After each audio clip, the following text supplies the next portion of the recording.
ஓம் சாந்தி. எல்லோரும் குஷியாக இருக்கிறீங்களா? 7/1/2024 Avyakt Murli. Original date 31/12/1997. So இது நியூ இயர் முரளி, நியூ இயருக்கு முன்னாடி நாள். பாப்தாதா சொல்கிறாங்க, பாப்தாதா அப்படின்னா சிவபாபா யார் உடம்புல வராரோ அந்த பிரம்மா பாபா, ரெண்டு பேரும் இணைஞ்சிருக்கிறதுனால பாப்தாதா அப்படின்னு சொல்கிறோம்.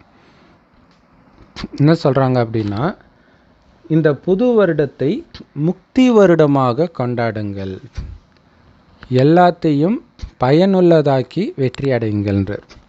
முக்தி அப்படின்னாலே ஜென்ரலாக ஆத்மா, அதாவது உயிர் இங்கே இருக்கு இல்லையா, அது இந்த உடலை விட்டு பிரிஞ்சு மேலே கடவுள்கிட்ட போகிறது தான் முக்தின்னு சொல்கிறது. ஆனால் உடலில் இருந்துக்கிட்டே உடல் நான் கிடையாது ஆத்மான்ற உணர்வில் இருக்கிறது முக்தி, அதான் ஜீவன் முக்தின்றது.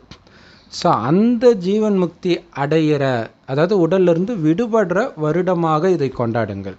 அப்படின்னா என்ன அர்த்தம்? உடம்புன்றதே மறந்துடணும். அப்போ உடம்பு சம்மந்தப்பட்ட எல்லாமே மறந்துடணும். நான் நான் பெண்ணு, எனக்கு இது பிடிக்கும், இது பிடிக்காது, இவங்க என்னோடய அப்பா அம்மா, இவங்கெல்லாம் என்னோடய ஃப்ரெண்ட்ஸு, இவங்கெல்லாம் என்னோடய எனிமிஸு, எல்லாம் மறந்துடணும். எல்லாம் வெறும் ஆத்மா.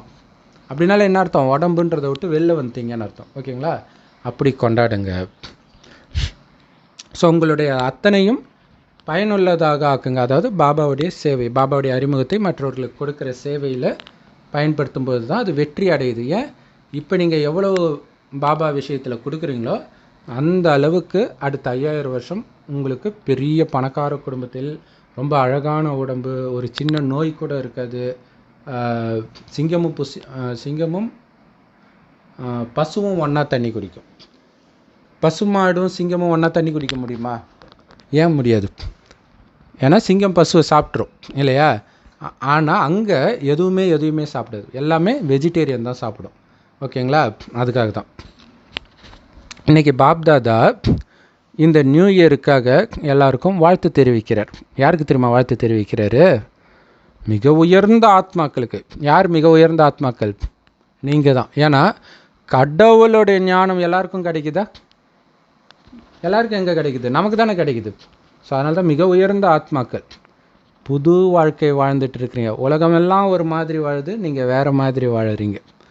புது யுகத்தை உருவாக்குறீங்க, சொர்க்கத்தை உருவாக்குறீங்க. ஸோ அந்த மாதிரி ஆத்மாக்களுக்கு பாப்தாதா புத்தாண்டு வாழ்த்துக்கள், ஹாப்பி நியூ இயர் சொல்கிறார்.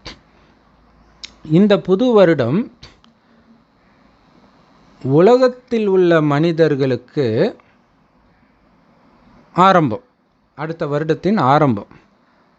ஆனால் குழந்தைகளாகிய உங்களுக்கு புது வருடம் ஞாபகம் இல்லை, புது யுகமே ஞாபகம் வருது, புது உலகமே ஞாபகம் வருது, சொர்க்கம் இல்லையா? அது சத்யுகம்னு சொல்லுவோம். ஸோ அதான் கலியுகத்தில் ஒன்று சொன்னால் நமக்கு வேறு ஞாபகம் வரும். அங்கே ஹாப்பி நியூ இயர்னால் நமக்கு என்ன ஞாபகம் வரும்? ஹாப்பி நியூ ஏஜ், புது யுகம், சொர்க்கம், அப்படி ஞாபகம் வரும். ஸோ இது நியூ இயருக்கு முன்னாடி நாள் முரளி. நாளைக்கு நியூ இயர் ஸ்டார்ட் ஆகுது. அதே மாதிரி நம்மை பொறுத்த வரைக்கும் புது யுகம் நாளைக்கு ஸ்டார்ட் ஆகுது. நாளைக்குன்னா நாளைக்கே கிடையாது, ஆனால் அந்த மாதிரி தான் நமக்கு. உடனே நாளைக்கு வந்துடுச்சு சொர்க்கம், அந்த அளவுக்கு கிட்ட வந்துடுச்சு அப்படி சொல்கிறார்.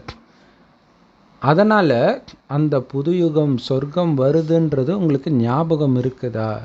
நான் மகாலட்சுமி ஆக போகிறேன், நாராயணன் ஆக போகிறேன்னு உங்களுக்கு ஞாபகம் இருக்குதா? இன்றைக்கி மனிதர்கள் புது வருஷத்துக்கான சந்தோஷத்தில் இருக்கிறாங்க. புது வருஷம்னா புது ட்ரெஸ்ஸு போடுவாங்க, கோயிலுக்கு போவாங்க, இதெல்லாம் தற்காலிகமான சந்தோஷம்.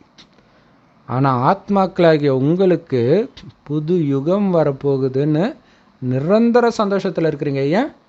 அங்கே எந்த துக்கமும் இருக்காது. அதாவது கோல்டு செங்கலில் வீடு கட்டுவாங்க. அப்போ எவ்வளோ பணக்காரங்களாக இருப்பாங்க யோசிச்சுப்பாங்க. இன்றைக்கி நியூ இயர் கொண்டாடிட்டால் அவங்க வாழ்க்கையில் எல்லா பிரச்சனையும் போயிடுமா? நோய் போயிடுமா? அல்லது பணமெல்லாம் வந்துடுமா? எதுவும் கிடையாது. அது தற்காலிக சந்தோஷம். ஆனால் நமக்கு தான் நிரந்தர சந்தோஷம்.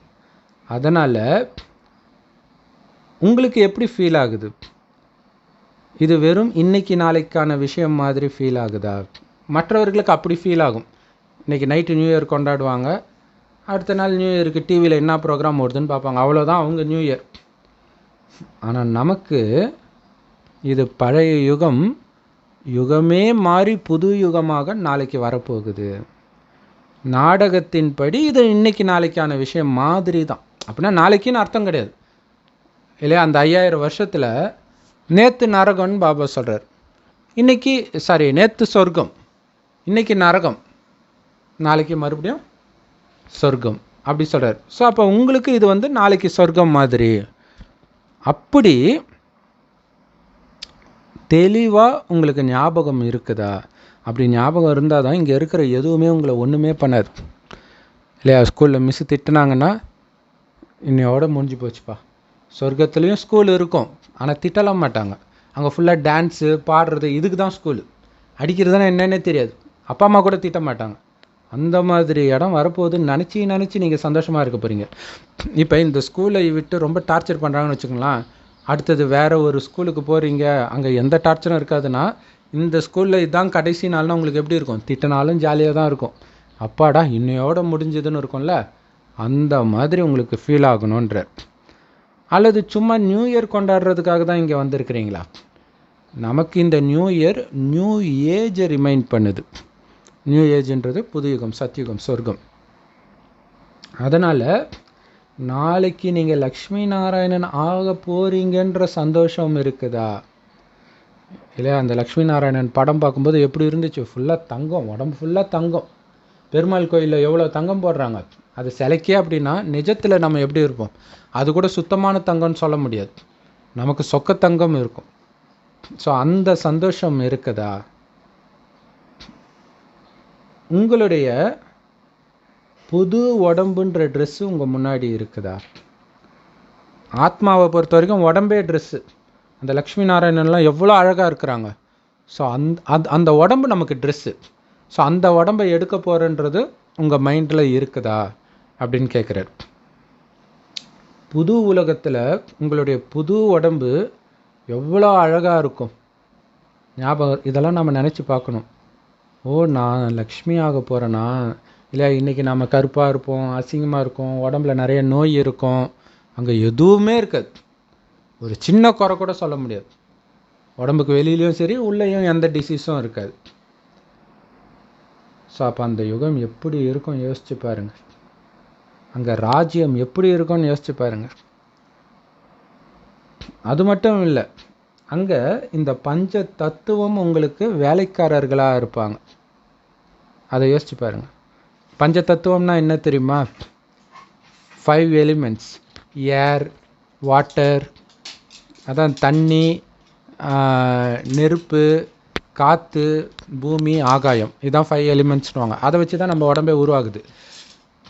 ஆனால் அந்த பஞ்ச தத்துவமும் நம்ம சொல்கிறத கேட்கும். அங்கே மழை பெய்யினா பெய்யும், நில்னா நிற்கும். அப்போ எப்படி இருக்கும் யோசிச்சு பாருங்கள். அதை யோசித்து பார்க்குறீங்களா? சதோ பிரதானமாக இருக்கும். சதோ பிரதானம்னா அதுதான், நம்ம சொல்கிறத அப்படியே கேட்கும்.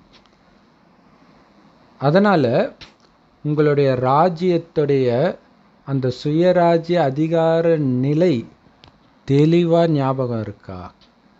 இப்போவே நமக்கு அப்படி இருக்கணும். நான் சொல்கிறத பஞ்ச தத்துவம் கேட்கும். நிறைய அது மாதிரி நடக்கும். நீங்கள் ட்ரை பண்ணி பாருங்களாம். மழை பெய்கிற மாதிரி இருக்கும். நீங்கள் உங்கள் வீட்டுக்கு போங்க. இங்கேருந்து உங்கள் வீட்டுக்கு போகிறதுக்கு 10 நிமிஷம் ஆகுதுன்னா அது வரைக்கும் மழை பெய்யாது. வீட்டுக்குள்ளே போனோடனே மழை பெய்யுறது ஸ்டார்ட் ஆகும்.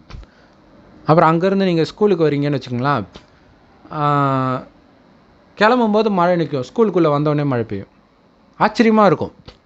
இதெல்லாம் இப்போவே டெஸ்ட் பண்ணுங்கன்றார். ஏன்னா சொர்க்கத்துக்கான உங்களை தயார்படுத்துகிறார். பாபா சொல்கிற மாதிரி நம்ம நடந்துக்க பஞ்ச தத்துவம் நாம் சொல்கிறத கேட்கும்.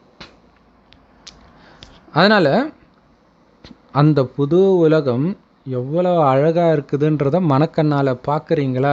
அந்த படத்தில் இருக்கிறதெல்லாம் கொஞ்சம் தான், ஒரிஜினல் கிடையாது. அதுவே அப்படி இருக்குது அழகாக.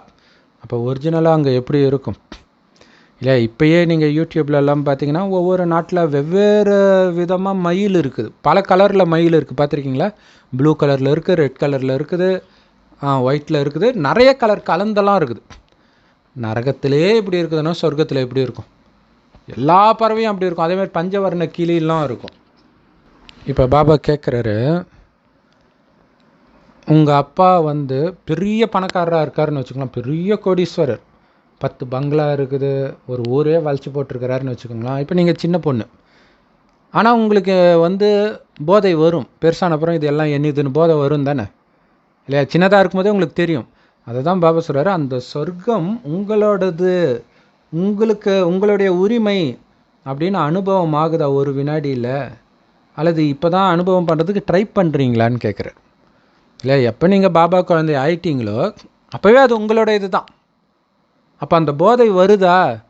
அந்த சொர்க்கத்தை நான் ஆள போகிறோம், அந்த மகாராணியாக மகாலட்சுமியாக ஸ்ரீ நாராயணனாக உட்காந்துட்டு இருக்கிறத நீங்கள் உங்களை பார்க்கணும் மனக்கண்ணால். அப்போ தான் அந்த போதை வர ஆரம்பிக்கும்.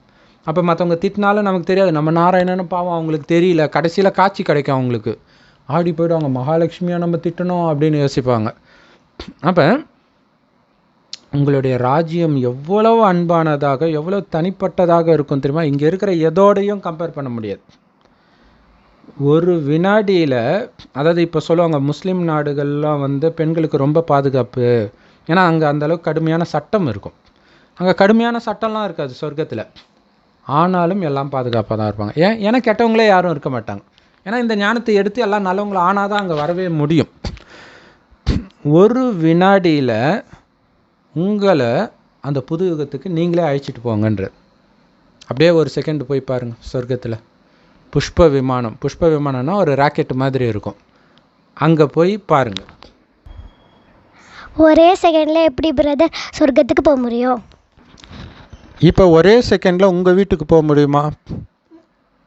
புத்தினால். இப்போ அம்மா கிட்ட போய் ஒரே செகண்டில் உங்களால் பேச முடியாது, மனசுனால அம்மா எங்கே இருக்கிறாங்க பார்க்க முடியுதுல ஒரு செகண்டில். அதே மாதிரி தான் ஒரே செகண்டில் சொர்க்கம் எப்படி இருக்குன்னு பாபா சொல்லிகிட்டு இருக்கிறார். ஸோ அப்போ ஒரு செகண்டில் அங்கே சொர்க்கம் தங்கத்திலேயே கட்டப்பட்ட மாளிகை இருக்கும், அப்படியே ஜிகு ஜிகுன்னு மின்னும். ஓகேங்களா? சிங்கம் பசும் ஒன்றா தண்ணி குடிக்கும், உங்கள் கூட நாய்க்குட்டிக்கு மாதிரி விளையாடும். அவ்வளோ, நான் அந்த ஃபோட்டோஸ்லாம் காட்டுறேன். ஓகேங்களா? அவ்வளோ அழகாக குழந்தைங்கள்லாம் இருப்பாங்க. ஸோ அப்படி அந்த மாதிரி ஒரு குழந்தையாக நீங்கள் அங்கே இருப்பீங்க, அப்படி உங்களை நினைக்கணும். அதேமாதிரி புஷ்ப விமானம் இருக்கும், இங்கே ஏரோப்ளேன் இருக்கிற மாதிரி அது தங்கத்திலே இருக்கும், ஆனால் ஓப்பனாக இருக்கும். ஒரு செகண்டில் இங்கேருந்து அமெரிக்காவுக்கு போவோம், அவ்வளோ ஸ்பீடாக போகும். ஸோ அதையெல்லாம் மனக்கண்ணால் எடுத்துகிட்டு வரணும். ஸோ அப்படிலாம் எடுத்துகிட்டு வர தான் மைண்டுக்குள்ளே இதை நினைக்க தான் உங்களுக்கு இந்த சந்தோஷம் வரும். இதுதான் யோக பயிற்சின்றது. ஸோ அதான் பாபா கேட்குறார், ஒரு செகண்டில் நீங்கள் புது யுகத்துக்கு போங்க, உங்களை அழைச்சிட்டு. எப்படின்னு போக தெரியுமா? நீங்கள் கேட்ட கேள்வியை பாபா கேட்குறாரு பாருங்கள். ஏன்னா இந்த சொர்க்க ராஜ்யம் எத்தனை தடவை நீங்கள் அடைஞ்சிருக்கிறீங்க தெரியுமா? எத்தனை தடவை அடைஞ்சிருக்கிறீங்கன்ட்டு தெரியாது பிரதர். தெரியாதா? 5000 வருஷன்றது ஒரு கல்பம், அதில் நடந்தது தானே திரும்ப திரும்ப நடக்கும். அப்போ எத்தனை தடவை நம்ம போயிருக்கோம்? பல கோடி தடவை போயிருக்கிறோம். நீங்கள் பல கோடி தடவை இதே இடத்துல இதே கலர் ட்ரெஸ்ஸில் இதே முரளி கேட்டிங்க. அதேமாதிரி பல கோடி தடவை இதேமாதிரி நாராயணனாக லக்ஷ்மியாக நம்ம ஆகியிருக்கிறோம். ஓகேங்களா? அதான் கேட்குறார், புதுசாக போகிறதில்ல, பல தடவை நீங்கள் போயிருக்கிறீங்க.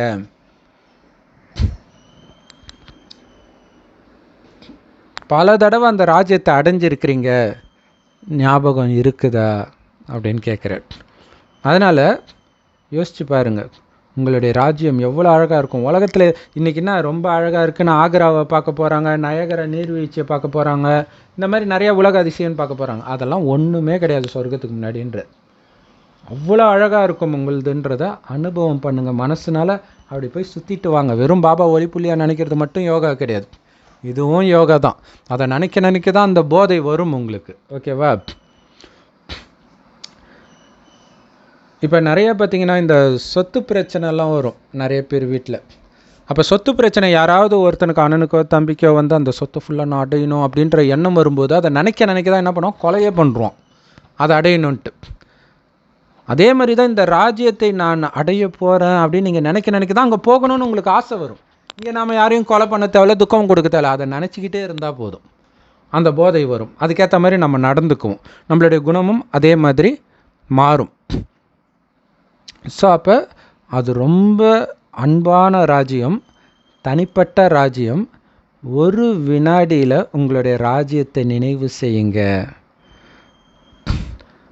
ஸோ பாபா கொடுக்குற அந்த உலகத்தின் மீது உள்ள அனைத்து உரிமையையும் நினைவு செய்யுங்க.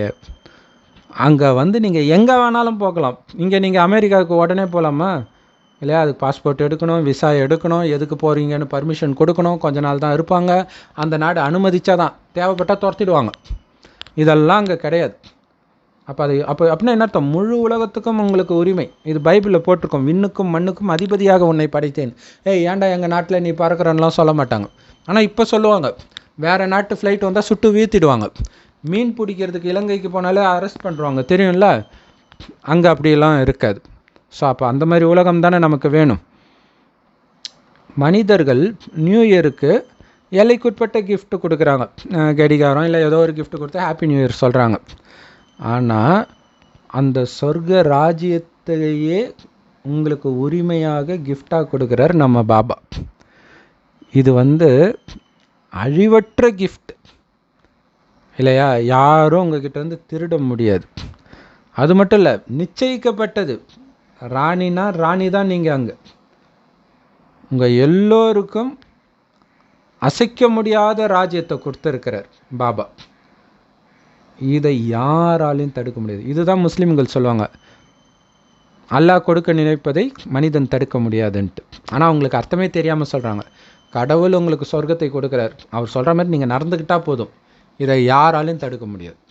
மாயா வரும், ஆனால் அதுலேருந்து தப்பிக்கிறதுக்கான வழியும் பாபா சொல்கிறார், அதை நீங்கள் ஃபாலோ பண்ணணும். ஓகேங்களா? அது அசைக்க முடியாத ராஜ்யம், நிரந்தரமான ராஜ்யம். இப்போ இங்கெல்லாம் பார்த்தீங்கன்னா 5 வருஷம்தான் ஒரு ஆட்சி நடக்கும், எலெக்ஷனில் வருவாங்க, வந்த உடனே எதிர்கட்சிக்காரையும் இது சொத்தை அது சொத்தைன்னு சொல்லிக்கிட்டு இருப்பாங்க, எப்படியாவது அவங்கள ஆட்சியை விட்டு தூக்கணும்னு இருப்பாங்க. இந்த மாதிரிலாம் அங்கே எதுவுமே நடக்காது. அந்த மாதிரி ஒரு பரிசு அடைஞ்சிருக்கிறீங்க, தெரியுதா? அப்போ அப்படிப்பட்ட பரிசை எவ்வளோ பத்திரமா பாதுகாக்கிறீங்களா? ஏன்னா இதை வந்து யாரும் திருடன்லாம் வந்து உங்ககிட்ட திருட மாட்டான், நீங்களே இழந்தால் தான் உண்டு. எப்படி இழப்பீங்க? அலட்சியமாக இருக்கிறது. வெளி உலகத்து விஷயத்திலே நீங்கள் மயங்கி கிடந்தீங்கன்னா பாபா நினைக்க மாட்டீங்க. அப்போ நீங்கள் தான் இழக்கிறீங்க, வேறு யாரும் வந்து உங்ககிட்ட இருந்து திருடுறது கிடையாது. அங்கேயும் வந்து யாரும் உங்ககிட்ட இருந்து அபகரிக்க மாட்டாங்க. அங்கே யாரும் வந்து கூட பிறந்தவங்க ராஜ்யத்துக்காக வந்து கொலை பண்ணுறது இதெல்லாம் நடக்காது. ஏன் தெரியுமா? அங்கே ஒரு குடும்பத்துக்கு 2 பேர் தான் பிறப்பாங்க, அண்ணன் தங்கச்சி. ஸோ அண்ணன் தான் ராஜா ஆவான், தங்கச்சி வந்து கல்யாணம் பண்ணி கொடுக்கும்போது ராஜாவுக்கு தான் கல்யாணம் பண்ணி கொடுப்பாங்க. ஸோ அங்கே அவங்க ராணி ஆகிடுவாங்க. ஸோ அப்போ அங்கே போட்டியும் இருக்காது, முதல்ல அந்த மாதிரி எண்ணமும் இருக்காது. ஓகேவா? அதனால் பாபா சொல்கிறாரு, அந்த பரிசை நீங்கள் பத்திரப்படுத்தி வைக்கணும்னா 2 பூட்டு போட்டு பத்திரப்படுத்தி வைக்கணும், டபுள் லாக். அது என்ன டபுள் லாக் தெரியுமா? ஒரு லாக் பத்தாது, ஒரு பூட்டு பத்தாது, டபுள் லாக் தேவை. கோத்ரேஜ் லாக் கிடையாது. பூட்டில் வந்து ஃபேமஸ் ஆனது கோத்ரேஜ் பூட்டு, தெரியும்ல? அது ஒரு கம்பெனி. ஓகேவா? அது தேவையில்லை. இங்கே எது தேவைன்னா கடவுள் கொடுக்குற லாக் தேவை. பாபா அந்த மாதிரி லாக்கு கொடுத்துருக்கிறாரு, அந்த லாக்கை யாராலும் பிரேக் பண்ண முடியாது. மற்றபடி எல்லா பூட்டையும் உடைக்கலாம், தெரியும்ல? உடச்சிட்டு தானே திருடுறாங்க தங்க நகையை. இதை வந்து யாராலையும் உடைக்க முடியாது. ஆனால் இன்றைய காலகட்டத்தில் நீங்கள் அலட்சியமாக இருந்தீங்கன்னா கொள்ளையடிக்கிறவனுங்க வந்து திருடுவானுங்க. ஏன்னா அவனுங்களும் புத்திசாலியாக இருக்கிறானுங்க. ஏன்னா நீங்கள் எந்த இடத்துல லாக் சரியாக பண்ணலைன்னு அவனுக்கு தெரியுன்றாங்க. தெரியும்ல? நகை கடை வந்து சவுத்தை உடச்சிட்டு போயெல்லாம் திருடினானுங்க 2-3 வருஷம் முன்னாடி, தெரியும்ல? அவனுங்களுக்கு தெரியுது. அதே மாதிரி தான் இங்கேயும் திருடுறதுக்கு யார் இருக்கிறா? மாயை இருக்கிறானுங்க, 5 விகாரம் இருக்கிறானுங்க. அவனுங்களுக்கு தெரியும் நீங்கள் எங்கே அலட்சியமாக இருப்பீங்கன்னு. அதுக்கு தான் பாபா சொல்றார், அலட்சியமாக இருக்காதீங்க. அதாவது சொர்க்கத்தில் நம்மக்கிட்ட வந்து யாரும் திருட மாட்டாங்க, பட் இங்கே திருடுவாங்க. ஸோ இங்கே திருடாமல் பார்த்துக்கோங்க.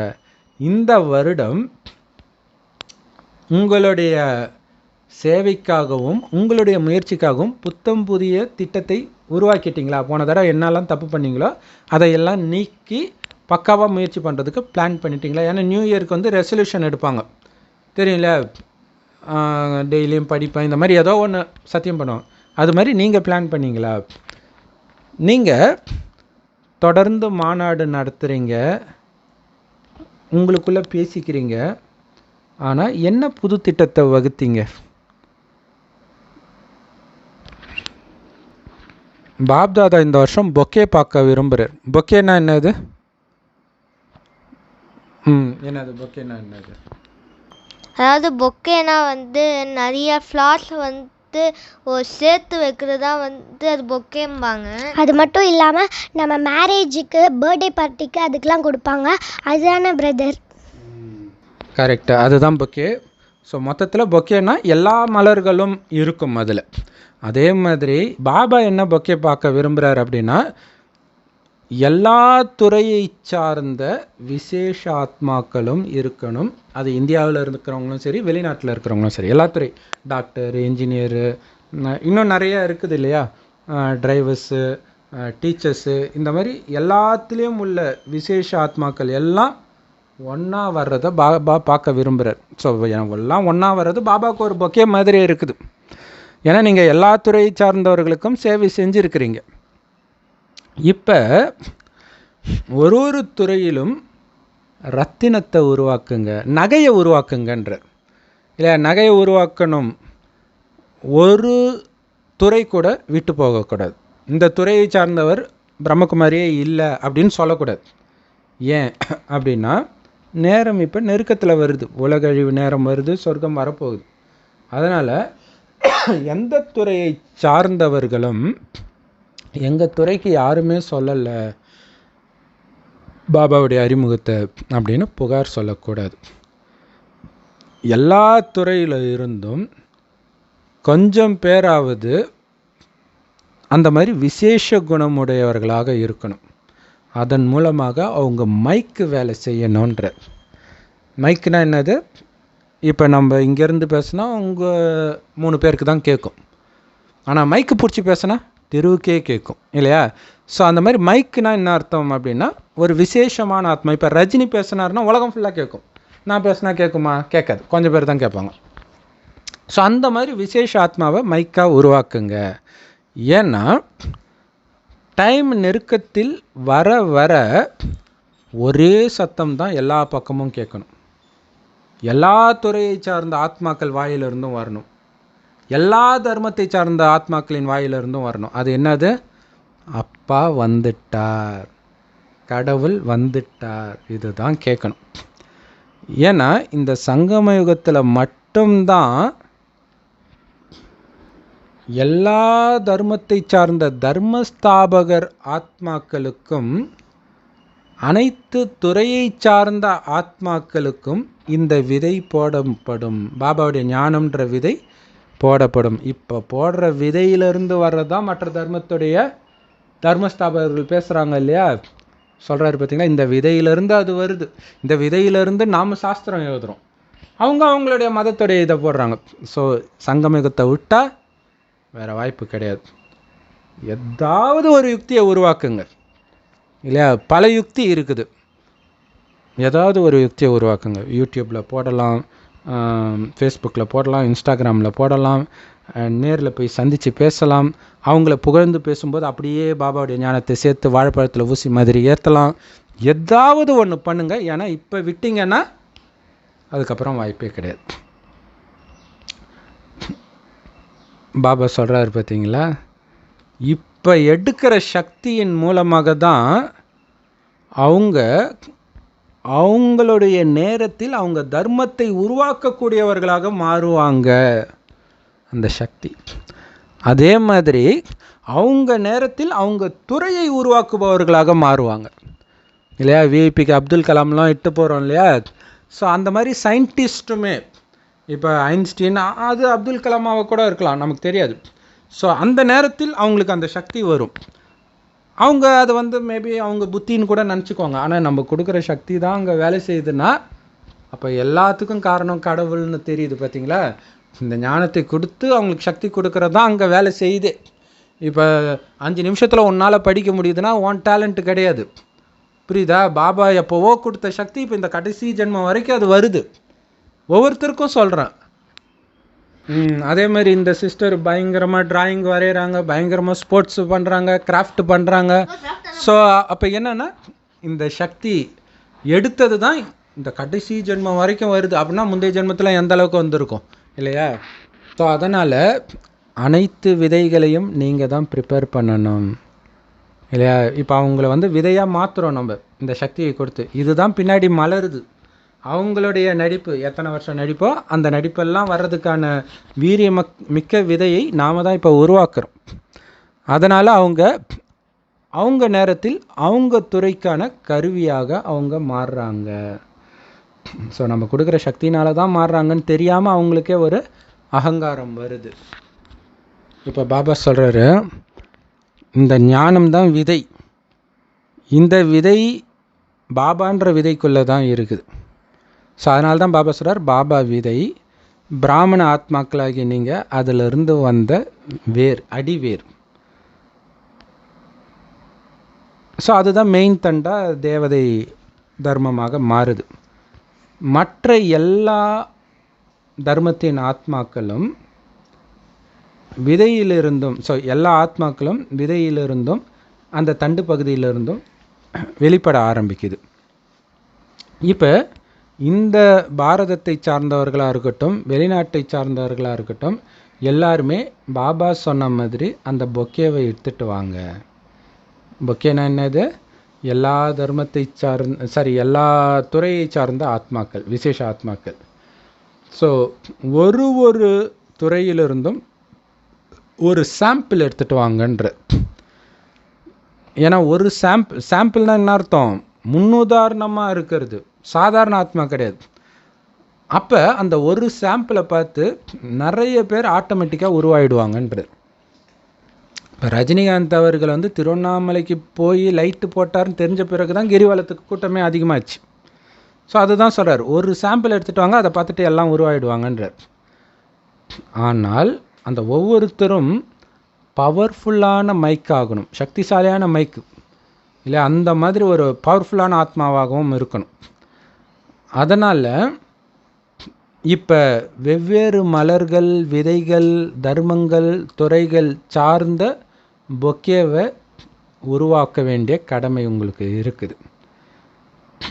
எப்போ வந்து ஒரு ஆத்மா கூட மிஸ் ஆகலையோ, அத்தனை பேருக்கும் இந்த பாபாவுடைய ஞானம் சென்று சேருதோ, அப்போ தான் உங்களை விஸ்வ கல்யாணக்காரி ஆத்மா, அதாவது உலகத்துக்கே நன்மை செய்யக்கூடிய ஆத்மான்னு சொல்ல முடியும். அனைத்து ஆத்மாக்களையும் முன்னேற்றுவதற்கான கருவின்னு உங்களை சொல்ல முடியும். அதனால் ஒரு ஆத்மா கூட மிஸ் பண்ணக்கூடாதுன்றார். அப்படி இருக்கும்போது ஒரு கிளையே மிஸ் பண்ணலாமா? எப்படி சொல்கிறார் பாருங்க, எல்லா கிளையும் இருக்கணும், எல்லா துறையும் இருக்கணும், எல்லா தர்மத்தை சார்ந்தவர்களும் இருக்கணும். ஆனால் பாபா சொல்கிறாரு, இதில் சில துறைகள் வந்து சொர்க்கத்தில் இல்லாமல் இருக்கலாம் இல்லை. இங்கே இருக்கக்கூடிய எல்லா துறையும், சொர்க்கத்தில் டாக்டர் இருக்க மாட்டாங்க, ஏன்னா அங்கே நோயே இருக்காது, டிசீஸே இருக்காது. அப்புறம் எதுக்கு டாக்டர்? கோர்ட்டு இருக்காது, ஆனால் போலீஸ் ஸ்டேஷன் இருக்காது. ஸோ அங்கே இருக்காது தான். ஆனாலும் துவாபர யுக கலியுகத்தில் அவங்க சில விஷயங்களை கண்டுபிடிக்கிறாங்கல்ல அவங்க துறையில், அதற்கு கருவியாக அவங்க ஆகிறதுக்கான சக்தி உங்கள் மூலமாக அடைய வேண்டி இருக்குது. எவ்வளோ பெரிய விஷயம்! துவாபர யுகம் 2500 வருடம் கழிச்சு நடக்கிறதுக்கும் இப்போ தான் நீங்கள் சக்தி கொடுத்து அனுப்புகிறீங்கன்னா நமக்கு எவ்வளோ பெரிய கடமை இருக்குது. அப்போ துவாபர யுகத்துலேருந்து வர சித்தர்கள், அங்கே ரொம்ப பிரபலமாக இருக்கிற இந்த நிறைய சந்நியாசி மார்க்கம் எல்லாமே இங்கேருந்து தான் சக்தி வாங்கிட்டு வர்றாங்கல்ல பிரதர்? பாருங்க, சிஸ்டர் கேட்ட மாதிரி சித்தர்கள் எல்லாருமே இப்போ வாங்குகிற சக்தி தான் இல்லையா. அவங்க அங்கே தூய்மையாக இருக்கிறாங்கன்னு சொல்கிறாங்க, அந்த நேரம் நம்ம தூய்மையாக இருந்துடுவோம். அதுதான் செம காமெடி இல்லையா. துவாபரகத்தில் நம்ம தூய்மையாக இருந்துடுவோம், அப்போ சன்னியாசி மார்க்கம் தூய்மையாக இருப்பாங்க, அதனால தான் பாரதமே விழாமல் இருக்குதுன்றாரு. ஆனால் அந்த சந்நியாச மார்க்கம் தூய்மையாக இருக்கிறதுக்கான சக்தியை இப்போ நாம் கொடுக்கறதுனால தான். அதனால தான் பாபா சொல்கிறாரு, அப்பாவுடைய பிரத்யக்ஷ கொடியை ஏற்றுவதில் அனைத்து தர்மஸ்தாபகர்களும் உதவியாளர்களாக இருப்பாங்க அப்படின்னு சொல்கிறார். எவ்வளோ பெரிய விஷயம் இல்லையா. ஸோ இப்போ சமீபமாக பார்த்திங்கன்னா கர்நாடகாவில் இந்த மாதிரி வச்சாங்க, நம்ம சிஸ்டரே வச்சாங்க. எல்லா மதத்தை சார்ந்த பாதிரியார், முஸ்லீம் மத தலைவர், சீக்கிய மத தலைவர், பார்சி மத தலைவர், புத்த மத தலைவர் எல்லாரும் வந்து ஒரு விழா வச்சாங்க. எல்லாரும் பாபா வந்துட்டாருன்னு மேடையில் சொல்ல வச்சாங்க.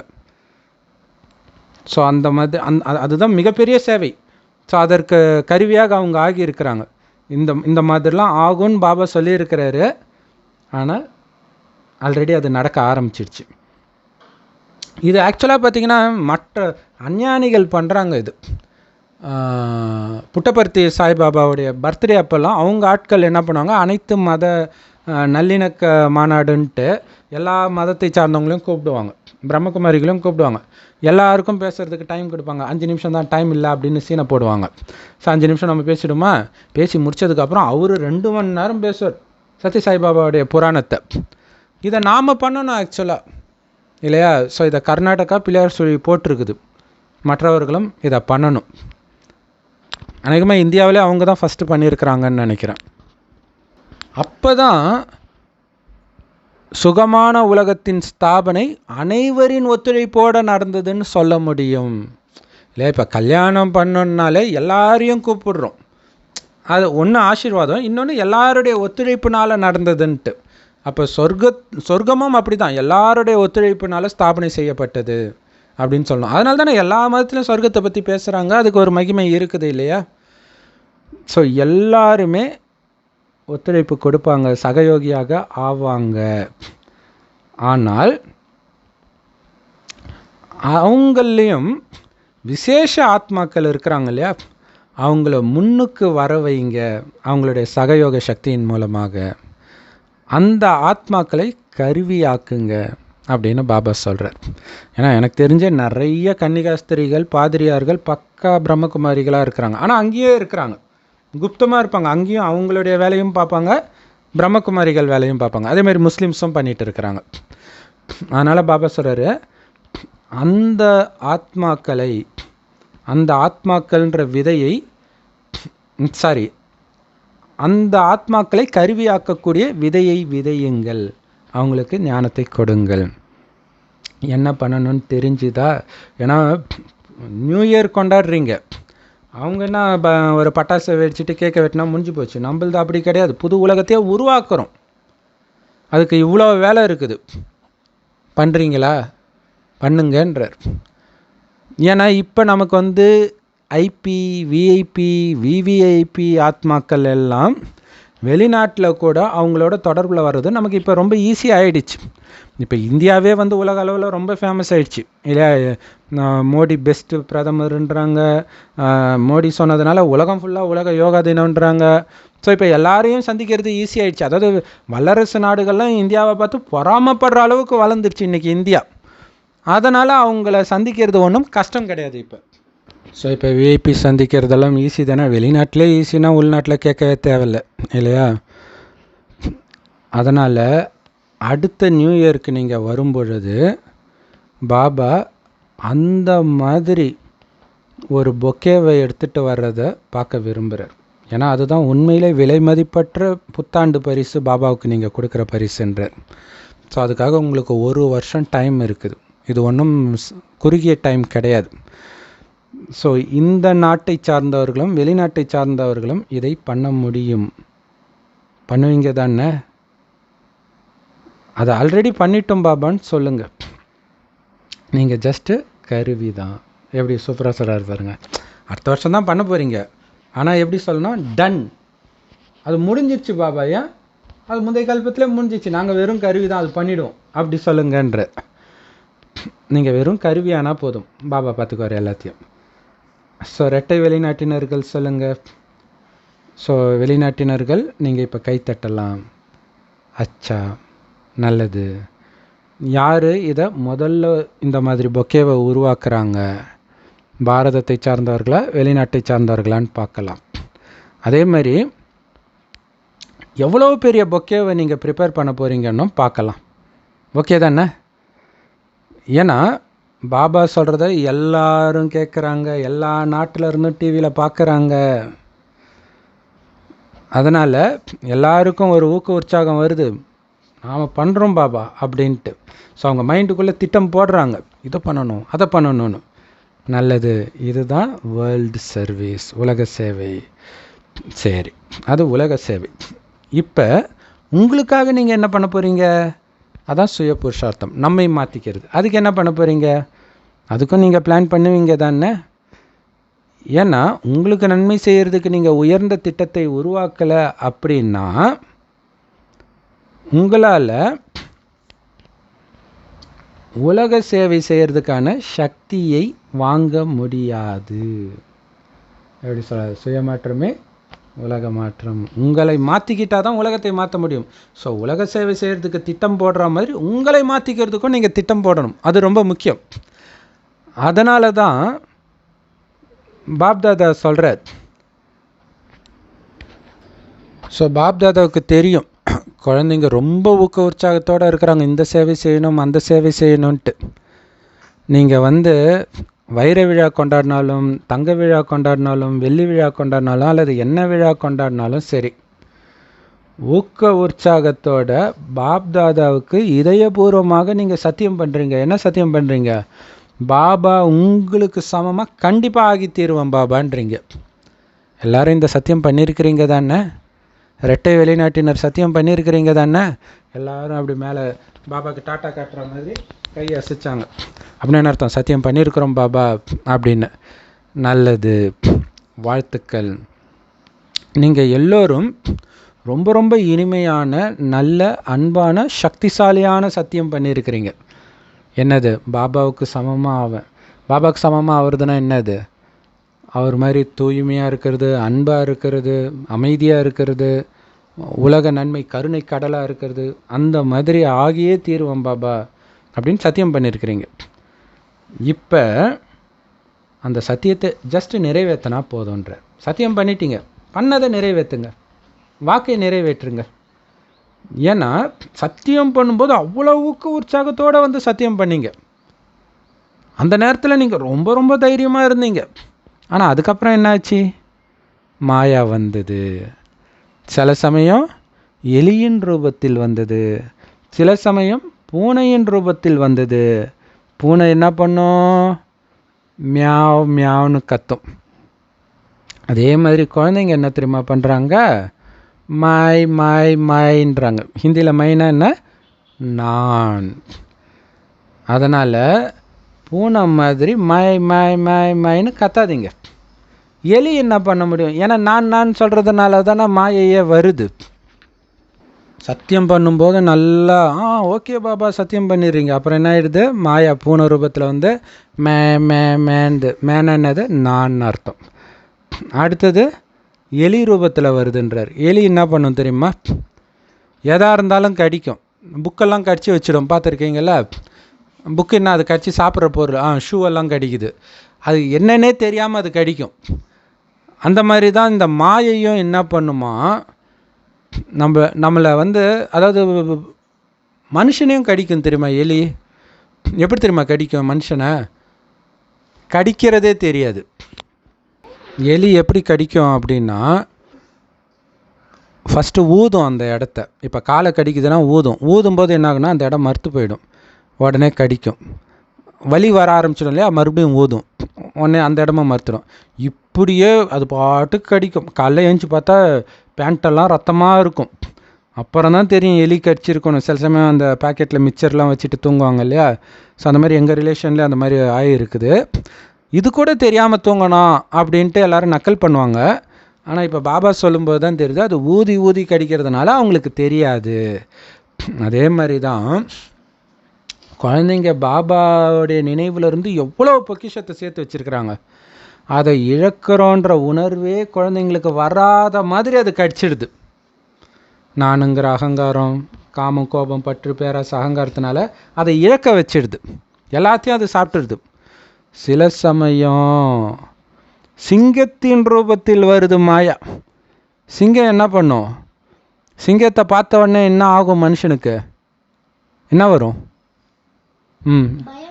பயம் வரும். கரெக்டு. பயம் இல்லாதவனுக்கும் பயம் வரும் இல்லையா? நான் எதுக்கும் பயப்பட மாட்டேன்னு சொல்கிறவனுக்கும் முன்னாடி சிங்கம் வந்தால் என்ன ஆகும்? அவ்வளோதான், பயம் வரும். அதே மாதிரி தான் சர்வசக்திவானுடைய குழந்தைகளே மனசுடைஞ்சு போகிற மாதிரி சிங்க ரூபத்தில் வருதான் மாயா. பயந்துடுறாங்க. சர்வசக்திவான் கடவுளுடைய குழந்தைகிட்ட மாயா வர முடியுமா? இப்போ நான் சர்வசக்திவானுடைய குழந்தைன்றதை மறந்துடுறீங்க. அதனால தான் பயந்துடுறீங்க, அதனால தான் எலி கடிக்க விட்டுறீங்க, நான் கத்த ஆரம்பிச்சிடுறீங்க. இதெல்லாம் நடக்க அனுமதிக்காதீங்க. எதையுமே எந்த ரூபத்திலையும் மாயா வர விடாதீங்க. அதுக்கு என்ன பண்ணணும்? டபுள் லாக் போடணும். ஒரு லாக் பத்தாது. ஸோ யாரையும் இப்போ நுழைய விடாதீங்க இந்த வருஷம். ஸோ டபுள் லாக் பற்றி இந்த முரளியில் பின்னாடி சொல்கிறாரான்னு தெரியல. டபுள் லாக் அப்படின்னா என்னன்னு தெரியுமா? இப்போ பேங்க்கில் இந்த மாதிரி இடத்துலலாம் வந்து லாக்கரில் வந்து 2-3 லாக் போடுவாங்க. ஸோ அவ்வளோ சேஃப்டி வேணும்னு. அதே மாதிரி பாபா சொல்கிற டபுள் லாக் என்னென்னா, ஒன்று நம்ம எல்லாருக்கும் தெரிஞ்சது பாபாவுடைய நினைவுன்ற கொடை நிழலுக்குள்ளே மாயா வரதுக்கு தைரியம் இருக்காதுன்னு பாபா சொல்கிறார். ஆனால் அப்போவும் மாயா வரும். அது ஒரு லாக் போட்டிருக்கிறீங்க. இன்னொரு லாக் என்னென்னா சேவை மட்டும் பண்ணாலும் மாயா வரும். அப்போ தான் அதிகமாக வரும். ஏன்னா சேவையில் தானே சமஸ்காரம் முதல் எல்லாமே வருது. அப்போ என்ன பண்ணணும்? சேவையும் பண்ணணும், பாபா நினைவு கட்டாகாமல் சேவை பண்ணணும். இதுதான் டபுள் லாக். ஸோ இந்த டபுள் லாக் நிரந்தரமாக டைட்டாக பூட்டி இருக்குதான்னு செக் பண்ணுங்கன்றார். சும்மா நான் நினைக்கிறேன், லேசாக நினைக்கிறதில்ல, அது கரெக்டாக இருக்கா, அப்படியே பாபா கிட்ட கரெக்டாக போய் நிற்கிதா, அதே நேரத்தில் சேவையும் கட்டாகாமல் போய்கிட்டே இருக்குதா, சேவையிலையும் பிஸியாக இருக்கிறீங்களா, அப்படி டபுள் லாக் போட்டால் தான் மாயை வராது. ஸோ அதனால் யாரையும் இந்த வருஷம் வர விடாதீங்க. இந்த வருடத்தை அனைத்திலிருந்தும் விடுபட்ட வருடமாக கொண்டாடுங்கள் அப்படின்னு பாபா சொல்கிறார். ஸோ இந்த வருடம் அனைத்துலேருந்தும் விடுபடுறது தான் முக்தி. ஸோ முக்தியின் வருடமாக கொண்டாடுங்கள்ன்றாங்க. ஸோ இதை வந்து ஒரு நார்த் இந்தியன் சிஸ்டர் வந்து சொன்னாங்க. எதனால் சொன்னாங்கன்னு தெரியல. அவங்க என்ன சொன்னாங்க, இந்த வருடம் வந்து வரதான வருடம் பிரதர், ஸோ எல்லா வரத்தையும் வாங்கி நிரப்பிக்கோங்கன்னாங்க. ஸோ அது எதனால் சொன்னாங்கன்னு தெரியல. ஸோ எல்லாமே இப்போ கடைசியில் வந்துட்டோம். எல்லா வருடமாகவும் இந்த வருடம் நமக்கு இருக்கணும். ஏன்னா இதுக்கப்புறம் டைம் கிடையாது. எப்போ இந்த வருடத்தை நீங்கள் முக்தி வருடமாக கொண்டாடுறீங்களோ, அதாவது மாயின் எல்லா பலகீனத்திலிருந்தும் விடுதலை அடைகிற வருடமாக கொண்டாடுறீங்களோ, அப்போ தான் நீங்கள் உண்மையிலேயே முக்தி தாமத்திற்கு செல்ல முடியும், ஜீவன் முக்தி தாமத்திற்கு செல்ல முடியும். அதுக்கு நீங்கள் என்ன பண்ணணும் இல்லையா? முக்தி அடையணும், அது ஓகே, எல்லாருக்கும் லட்சியம். அதுக்கு என்ன பண்ணணும்? ரொம்ப சின்ன விஷயந்தான், பெரிய விஷயம் கிடையாது. அதுக்கு பாபா உங்களுக்கு ஒரு சின்ன ஸ்லோகன் சொல்கிறார். பாபாவை நினச்சிக்கிட்டே இருக்கணும் பிரதர். கரெக்டு தான். பாபாவை நினச்சிக்கிட்டே இருந்தால் நம்ம முக்தி அடையலாம் இல்லையா? ஸோ அது இல்லாமல் பாபா இன்னும் நிறைய விஷயம் சொல்லுவார், பார்ப்போம். என்ன பண்ணணும்னா ரொம்ப சிம்பிளான விஷயம். பாப்தாதா நமக்கு கொடுத்த ரொம்ப சின்ன ஸ்லோகன் என்ன அப்படின்னா, உங்களுடைய அத்தனையும் பயனுள்ளதாக்குங்கள், வெற்றி அடையுங்கள். பயனுள்ளதாக்குங்கள்னால் என்ன அர்த்தம்? அனைத்தையும் இந்த யஜ்யத்திற்கு அர்ப்பணம் பண்ணுங்கள். எதுவுமே என்ன இதில் பாபா, அனைத்தும் உன்னுடையது, அனைத்தையும் சேவையில் பயன்படுத்துறது, அதுதான் பயனுள்ளதாக ஆக்குறது இல்லையா? இப்போ நீங்கள் பெரிய பணக்காரராக இருக்கிறீங்க, அந்த பணம் அடுத்த ஜென்மத்துக்கு வருமா? வராது. ஆனால் இப்போ நீங்கள் சேவையில் பயன்படுத்துனீங்கன்னா பல கோடி மடங்காக திரும்பி வரும். அதுதான் சொல்கிறார். ஆரோக்கியம் இருக்கும்போதே நம்ம பயன்படுத்தினீங்கன்னா பல ஜென்மத்துக்கு ஆரோக்கியமான உடல் கிடைக்க போகுது. சதம் பாபா கேட்குறார், அனைத்தையும் பயனுள்ளதாக ஆக்கி வெற்றி அடைகிறதுனா என்னன்னு புரியுதா? ஸோ அனைத்தையும் பயனுள்ளதாக மாற்றி வெற்றி அடையுங்கள். ஸோ பயனுள்ளதாக எப்படி நீங்கள் பயன்படுத்துறது? எண்ணத்தை நீங்கள் பயன்படுத்துறது, எதை நாம் வந்து பயனுள்ளதாக ஆக்கணும்? அதுக்கு பாபா சொல்கிறார், எதெல்லாம் உங்ககிட்ட இருக்குதோ, அது சொத்தாக இருக்கட்டும், உங்களுக்கு இருக்கக்கூடிய நேரமாக இருக்கட்டும், எண்ணமாக இருக்கட்டும், ஏன் உங்கள் சுவாசமாக கூட இருக்கட்டும், உங்களுடைய உடல், மனம், பொருள் எல்லாத்தையும் பயனுள்ளதாக்குங்கள், ஈஸ்வரிய சேவையில் பயன்படுத்துங்கள்.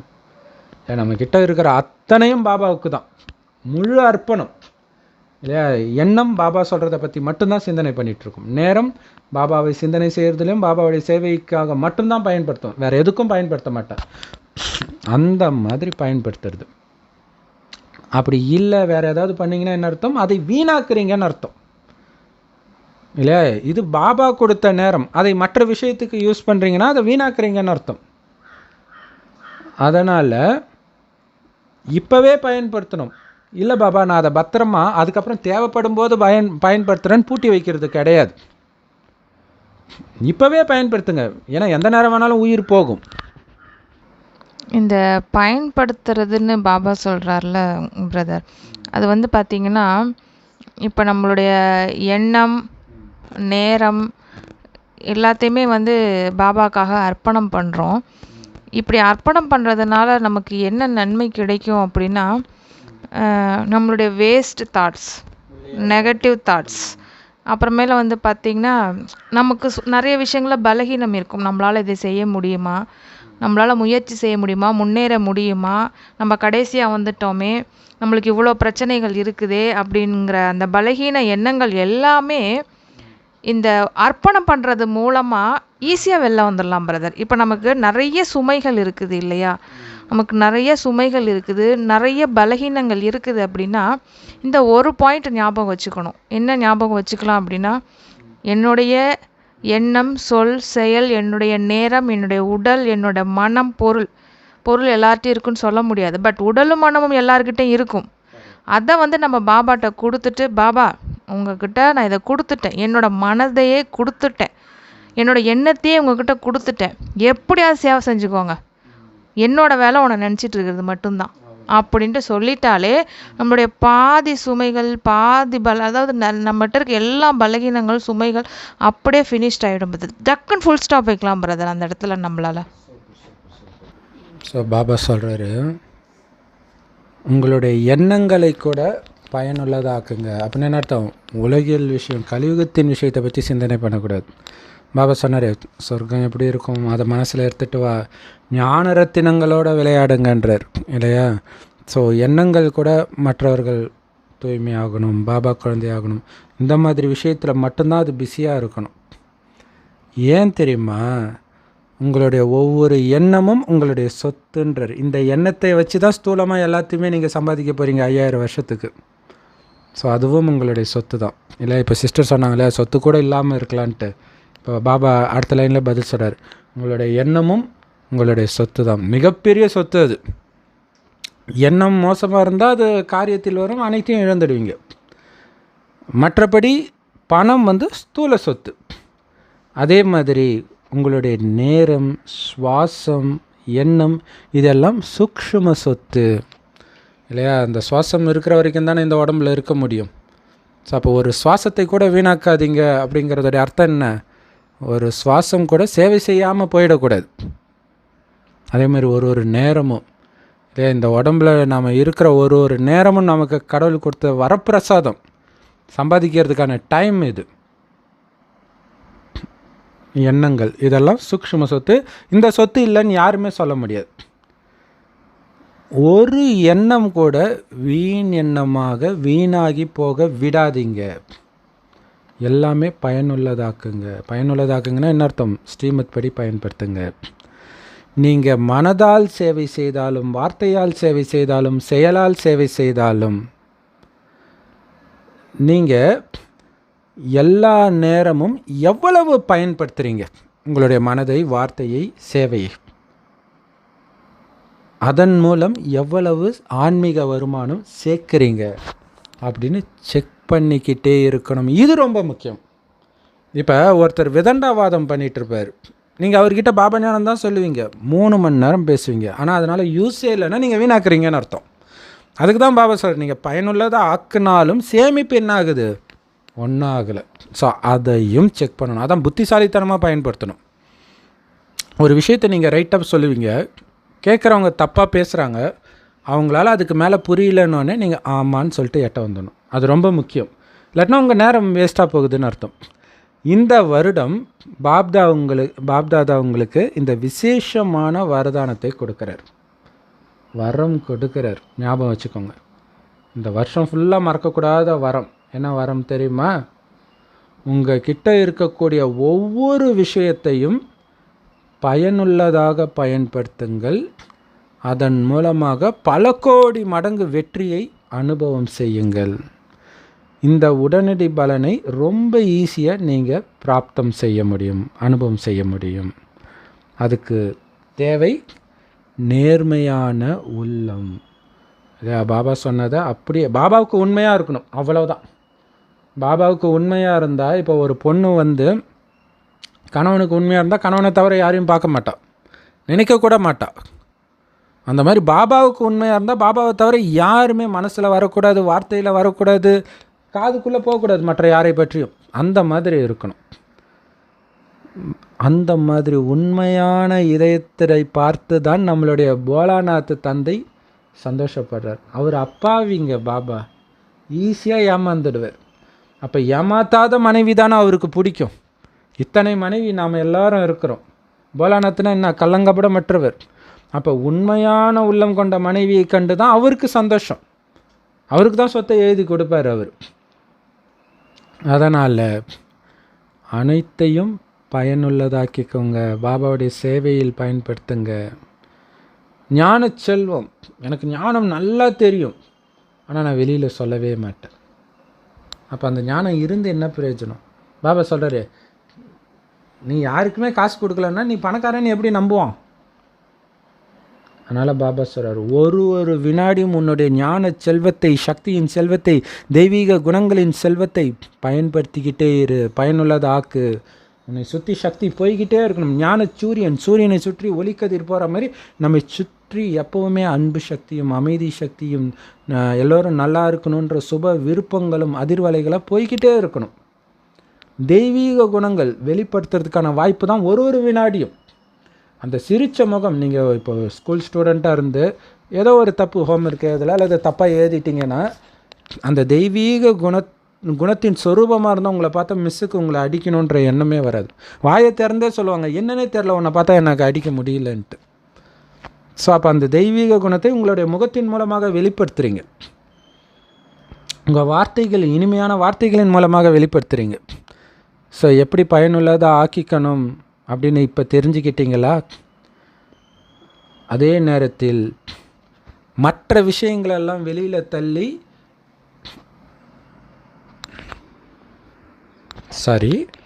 என்ன அப்படின்னா, அனைத்தையும் பயன்படுத்துறது எப்படின்னு தெரிஞ்சுக்கிட்டிங்களா, அல்லது அனைத்தையும் வெளியில் தனியாக வச்சு பாதுகாப்பாக பூட்டி வைக்க தெரிஞ்சுக்கிட்டிங்களா? எதையும் வெளியில் தள்ளி வைக்காதீங்க, பயன்படுத்துங்க. இப்போ பயன்படுத்தாமல் எப்போ பயன்படுத்த போகிறீங்க? இப்போ பயன்படுத்த தான் சேமிப்பு. ஞானம் தெரிஞ்சால் சொல்லுங்கள், சொல்ல அது அதிகமாகும். சக்தி இருந்தால் கொடுக்க அந்த சக்தி அதிகமாகும். தெய்வீக குணங்கள் இருந்தால் வெளிப்படுத்துங்க, கொடுக்க தெய்வீக குணங்களின் சொரூபமாக மாறுவீங்க. நீங்கள் என்ன சொல்லியிருக்கிறீங்க? எல்லாமே எப்போ வேணாலும் நடக்கும், திடீர்னு நடக்கும் நீங்கள் தானே சொல்கிறீங்க எல்லார்கிட்டேயும். அப்போ நீங்கள் எவரடியாக இருக்க வேண்டாமா? நாளைக்கு பார்த்துக்கலாம், நாளைக்கு ஞானத்தை சொல்லிக்கலாம், நாளைக்கு சக்தியை கொடுத்துக்கலான்னா எல்லாத்துக்கும் எவரடியாக இருக்கணும், அப்பப்போ பயன்படுத்தணும். ஏன்னா அடுத்தது நீங்கள் இருக்க மாட்டீங்க. திடீர்னு சென்னை முழுகினதை பார்க்குறோம், தூத்துக்குடி முழுகினதை பார்க்குறோம். அது ஜஸ்ட்டு ஒரு நாள் மழை, 10 நாள் மழை பெஞ்சால் முடிஞ்சு போச்சு. எவ்வளவு 200 நிலநடுக்கம் வந்திருக்குது, சுனாமி வந்திருக்குது, இன்னும் அடுத்தடுத்து வரப்போகுது. ஸோ அதனால் பாபா சொல்கிறார், இதில் பாருங்களா, முக்தி வருடம்னு பாபா இந்த முரளியில் சொல்கிறார்ல, முக்தி வருடமாக கொண்டாடுங்கள்ன்ட்டு. ஆக்சுவலாக பாபா கடைசியாக பேசும்பொழுதும் அதே தான் சொன்னார், முக்தின்னார். ஸோ அப்படின்னு அர்த்தம் அவருடைய பார்ட் அங்கே முடியுது, நம்மளுடைய பார்ட்டும் திடீர்னு முடியும். அதை சொல்கிறதுக்கு பாபா வர்றது கிடையாது. ஆனால் அதுக்கு பதிலாக பழைய முரளியில் அந்த முரளி வந்திருக்குது, 2024 உலகம் அழிய போகுதுன்ட்டு ஜோசிக்காரங்க எல்லாருமே சொல்ல ஆரம்பிச்சிட்டாங்க. இப்போ அதிகமாக ஆயிடுச்சு. இதுக்கு முன்னாடி நம்பாதவங்களாம் இப்போ நம்ப ஆரம்பிச்சிட்டாங்க, பதற ஆரம்பிச்சிட்டாங்க. அதனால் இப்போ இருக்கிறத உடனடியாக பயன்படுத்துங்க. இல்லை, என்னுடைய அனைத்தும் உன்னுடைய இது பாபானா என்ன அர்த்தம்? அவருடைய வழிப்படி அனைத்தையும் பயன்படுத்தணும். பாப்தாதாவுக்கு எதுவும் தேவையில்லை, உங்கள் சொத்தை வச்சு அவர் என்ன பண்ண போகிறார்? உங்களுக்காக அதை சேர்த்து வைங்க. அதை பயன்படுத்துவதனால உங்களுக்கு தான் சேமிப்பாகுது. மற்றபடி பாப்தாதா வள்ளல். அதனால் நீங்கள் ஒரு விஷயத்தை பயனுள்ளதாக பயன்படுத்துகிறீங்க அப்படின்னா அதை சேமிக்கிறீங்கன்னு புரிஞ்சுக்கோங்க. ஏன்னா நேரத்திற்கு ஏற்ற மாதிரி பாபா உங்களுடைய சேமிப்பு கணக்கை பார்க்குறார். அதனால தான் எச்சரிக்கை கொடுக்குறார். இத்தனை வருஷம் பாபா குழந்தையாகி இருக்கிறாங்க, ஆனால் சேமிப்பு கணக்கில் ஒன்றுமே இல்லையான்னு பார்க்குறாரு. அதனால தான் சொல்கிறார், குழந்தைகள் எல்லாருடைய சேமிப்பு கணக்கு பாப்தாதா கிட்ட இருக்குது. உங்கள் சேமிப்பு கணக்கில் பாப்தாதா என்ன பார்த்தார் தெரியுமா? நிறைய குழந்தைங்க சொல்லவும் செய்கிறாங்க, நம்பவும் செய்கிறாங்க. நான் நிறைய சேர்த்து வச்சுருக்கிறேன், நிறைய சேவை செஞ்சு, நிறைய யோகா செஞ்சுன்ட்டு. வெளிப்பகட்டாக அவங்க நான் நிறைய சேர்த்துட்டேன்னு சொல்கிறாங்க. ஆனால் பாப்தாதா கிட்ட இருக்குதே அந்த சேமிப்பு கணக்கு, அதில் பார்த்தீங்கன்னா நீங்கள் எல்லோரும் சொல்கிறதை விட நம்புறதை விட ரொம்ப ரொம்ப கம்மியாக தான் சேமிப்பாக இருக்குதுன்னு பாபா சொல்கிறார். நான் மாதிரி எச்சரிக்கை. Love you Baba. இல்லை, ஃபஸ்ட்டு பாதி சேவையை பற்றியே பேசிகிட்டு இருந்தார், அடுத்து அடின்னு அடிக்கிறார் பாருங்க. நீயே சேர்த்து வைக்கலாம், நீ எப்படி கொடுக்க முடியும்? நீ நம்புறத விட ரொம்ப ரொம்ப கம்மியாக இருக்குதுன்றார். நம்புறத விட கம்மி சொல்லார், ரொம்ப ரொம்ப கம்மியாக இருக்குதுன்றார். ஏன் அப்படி இருக்குது தெரியுமா? முதல் பாடத்தினால தான் இவ்வளவும் வந்தது. என்ன அந்த முதல் பாடம்? நான் நான் நான்ன்ற உணர்வு. நான் செய்தேன், இது என்னுடைய சேவை, இது என்னோட திறமை. இந்த உணர்வில் நீங்கள் பண்ணீங்க இல்லையா, அதனால் அது சேமிப்பு ஆகலை. Love you Baba. என்ன மாதிரி இது? நீங்கள் தீவிர சேவாதாரியாக இருக்கலாம், ஆனால் அங்கே எதுவுமே சேமிப்பாகலை. காரணம் நான் செய்கிறேன்ற உணர்வில் செய்கிறீங்க. எவ்வளோ பெரிய விஷயம் இல்லையா? அதனால் சேமிக்கிற நேரத்தில் நீங்கள் நினைக்கிறீங்க அது சேமிப்பாகுதுன்ட்டு, ஆனால் நான் சொன்ன வார்த்தையினால் உங்கள் சேமிப்பு கணக்கில் இருந்து அது டிடக்ட் ஆகிடுச்சின்றார், கட் ஆகிடுச்சின்றார், வேஸ்ட் கணக்கில் போயிடுச்சின்ட்டார். நானுன்ற ஒரு வார்த்தை சொன்னதுனால, நான் பண்ணேன் அப்படின்னதுனால. இந்த சூக்ஷ்ம விஷயம், சூக்ஷ்ம எந்திரம் ஆட்டோமேட்டிக்காக இயங்கிட்டு இருக்குது, தான் இயங்கியது. நீங்கள் நான் சொன்னாலே காணாமல் போயிடுச்சு நீங்கள் சேர்த்து வச்சதுன்றார். ஸோ அந்த மாதிரி அப்போ என்ன பண்ணணும்? நீங்கள் பாபா இதை பண்ணார், இது பாபாவோட சேவை, என்னோட சேவை கிடையாது. நான் செஞ்சேன்னு சொல்லாதீங்க. திரும்ப திரும்ப நான் செஞ்சேன், நான் செஞ்சிட்டு இருக்கிறேன் சொல்லாதீங்க. நான் நான் நான் திரும்ப திரும்ப நிரந்தரமாக சொல்லிக்கிட்டே இருக்காதீங்க. அதுக்கு பதிலாக பாபா பாபா பாபா பாபா பாபா சொல்ல சொல்ல உங்களுக்கு பல கோடி மடங்கு சேமிப்பாகுன்றார். எவ்வளோ சூக்ஷ்ம கணக்கு பார்த்தீங்களா? பயங்கரமான வெறித்தனமான சேவாதாரியெல்லாம் தோற்று போயிடுவாங்க இதனால், இந்த ஒரே ஒரு வார்த்தையினால். பிரதர் இப்போ பார்த்தீங்கன்னா நிறைய வானிலெலாம் பாபா கேட்பார், நீங்கள் எத்தனை பேரை உருவாக்கியிருக்கீங்க அப்படின்ட்டு. அப்போ நமக்கு என்ன தோணும் அப்படின்னா, ஒரு வேளை இப்போ நம்ம கருவிங்கிற நினைவில் தான் நம்ம சேவையே செய்கிறோம். இப்போ பாபா தான் செய்கிறாரு, நம்ம ஜஸ்ட்டு ஒரு கருவியாக தான் இருக்கிறோம் அப்படின்னு நினச்சாலே எவ்வளவு சேவை செஞ்சாலும் நமக்கு நம்ம உருவாக்கணுமா அப்படிங்கிற ஃபீலிங்ஸே வரமாட்டேங்குது பிரதர். அது இந்த லிஸ்ட்டில் சேருமா, இல்லை பாபா எதை வச்சு சொல்கிறாரு பிரதர்? அது சூப்பரான கேள்வி கேட்டீங்க சிஸ்டர். ஆக்சுவலாக அதுக்காக தான் பாபா சொல்லுவார், ஒரு சென்டரை திறந்துட்டு அங்கேயே உட்காந்துக்காதீங்க. திறந்தீங்களா டக்குன்னு பறந்து போங்க, வேறு சென்டரை திறந்தீங்களா அங்கே வேறு யாரையாவது ஆசிரியராக உட்கார வச்சுட்டு நீங்கள் போய்கிட்டே இருங்கன்றார். இப்போ போய்கிட்டே இருக்கும்போது நீங்கள் எத்தனை சென்டரை திறந்தீங்க, அது எப்படி நடக்குது, எத்தனை பேர் உருவானாங்க, எதுவுமே உங்களுக்கு தெரியாது. ஆனால் சேமிப்பாகிட்டு இருக்கும். அதுதான் பெரிய ரகசியம். ஆனால் இவங்களை நான் தான் ஆக்கினேன். ஆக்சுவலாக நிறைய பேர் சிவானி சிஸ்டரே எங்கள் சென்டரில் தான் உங்களுக்கு ஞானம் கிடச்சிது, எங்கள் சென்டரில் தான் ஞானம் கிடச்சிதுன்னு அடிச்சிக்கிறவங்களாம் இருக்கிறாங்க. அப்போ யோசிச்சு பாருங்கள், யார் உருவாக்கினன்றதில் அது உருவாக்கினவங்கள விட்டுருங்க, எங்கள் சென்டர்னு மற்றவங்க புதுசாக வரவங்களே அடிச்சிக்கிறாங்க. ஸோ அதுதான் பாபா சொல்கிறார், நான் உருவாக்கினேன். அவங்க இருக்கிறாங்க பாங்க, எவ்வளோ சூப்பராக சேவை செய்கிறாங்க, நான் தான் அவங்களுக்கு ஞானம் கொடுத்தேன். இந்த மாதிரி சொன்னீங்கனாலே என்னாச்சு, எல்லாம் போச்சு. ஆக்சுவலாக நீங்கள் உருவாக்குனதுனால உங்களுக்கு உண்மையிலே சேமிப்பு தான். ஆனால் நான் உருவாக்குனேன்றதை வாயை திறந்து இல்லை, மனசுக்குள்ளே நினச்சாலே போயிடுச்சுன்றார். ஆனால் பாபா பண்ணார், பாபா என்ன அற்புதம் பண்ணார், சொல்ல அது பல கோடி மடங்கு அற்புதமாகுது. ஸோ நமக்கு கெட்ட வார்த்தை நானுன்றது எப்படி சொல்கிறாரு பாருங்க. ஆக்சுவலி பிரதர், பாபா இதை யுக்தியாக சொல்கிறாரு, ஆனால் உண்மையிலே பார்த்தீங்கன்னா அவர் தான் பிரதர் பண்ணுறாரு.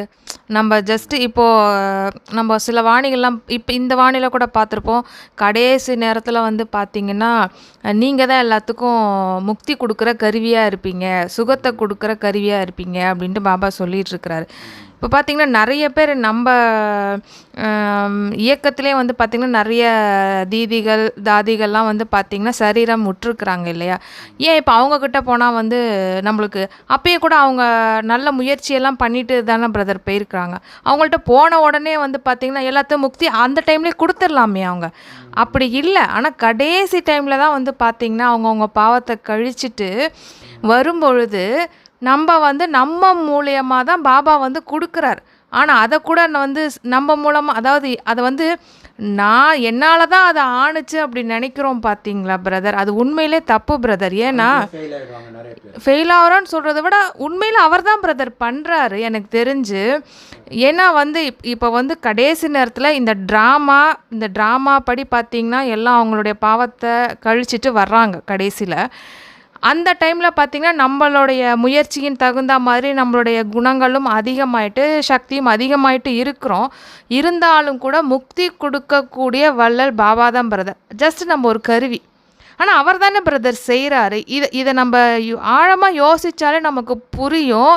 உண்மையிலே நம்ம எதுவுமே பண்ணுறதில்ல அப்படின்ட்டு. எல்லாமே அவர் தான் பிரதர் செய்கிறாரு அப்படின்னு தான் எனக்கு ஃபீல் ஆகுது பிரதர். நீங்கள் என்ன நினைக்கிறீங்க பிரதர்?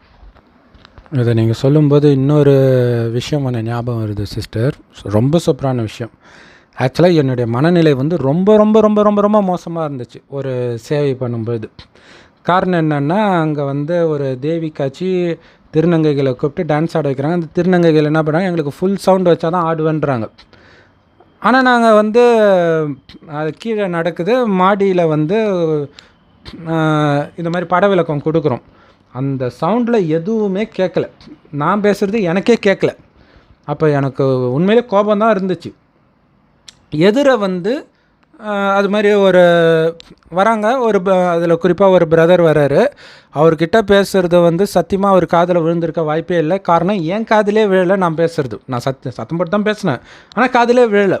ஆனால் அவர் என்ன சொன்னார்னா, அந்த சிவபெருமானே வந்து பேசுகிற மாதிரி இருக்குதுன்னு சொன்னார்.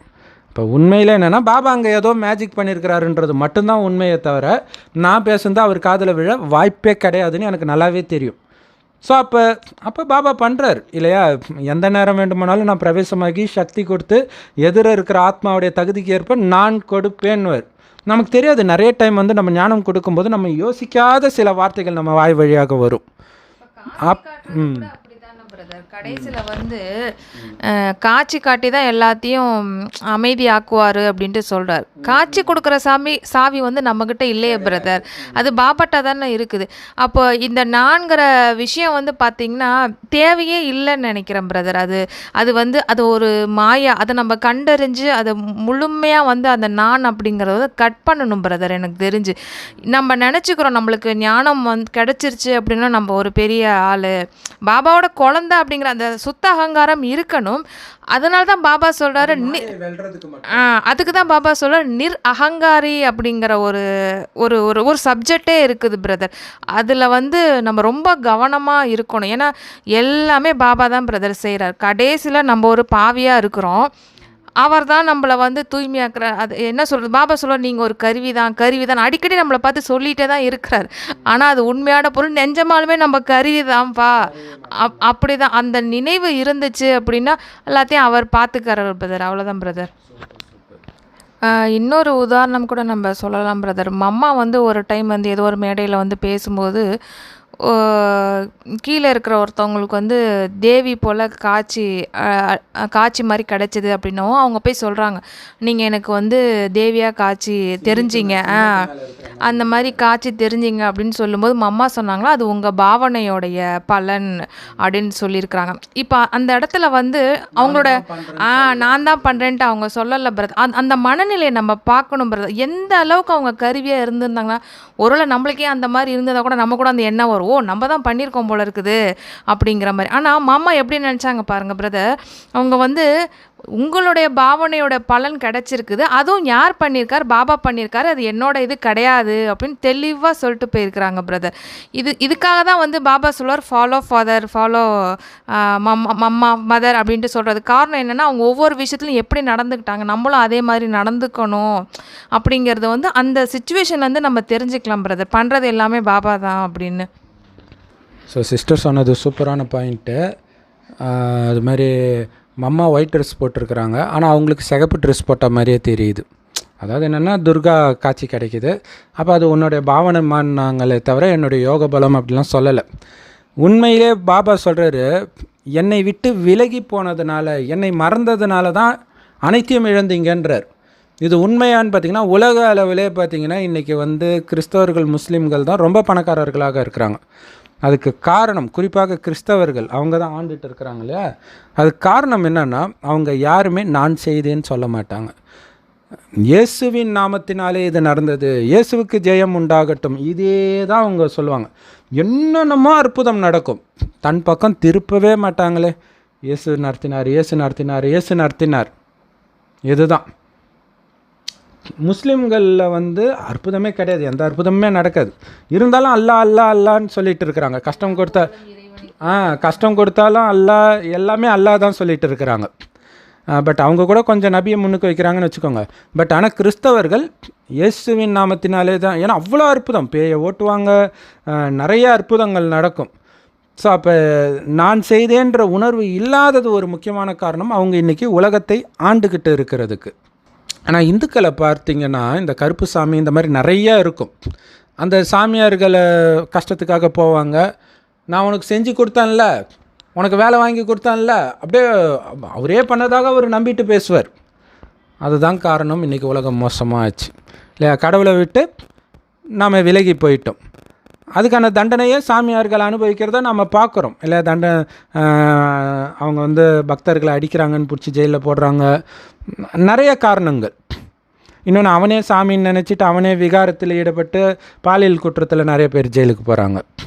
ஸோ அதனால் பாபா சொல்கிறாரு, பாபான்னு சொன்னால் பல கோடி மடங்கு சேமிப்பு, நான் சொன்னீங்கன்னா பல கோடி மடங்கு வீணாயிடும், சேர்த்து வச்சது வீணாயிடும்.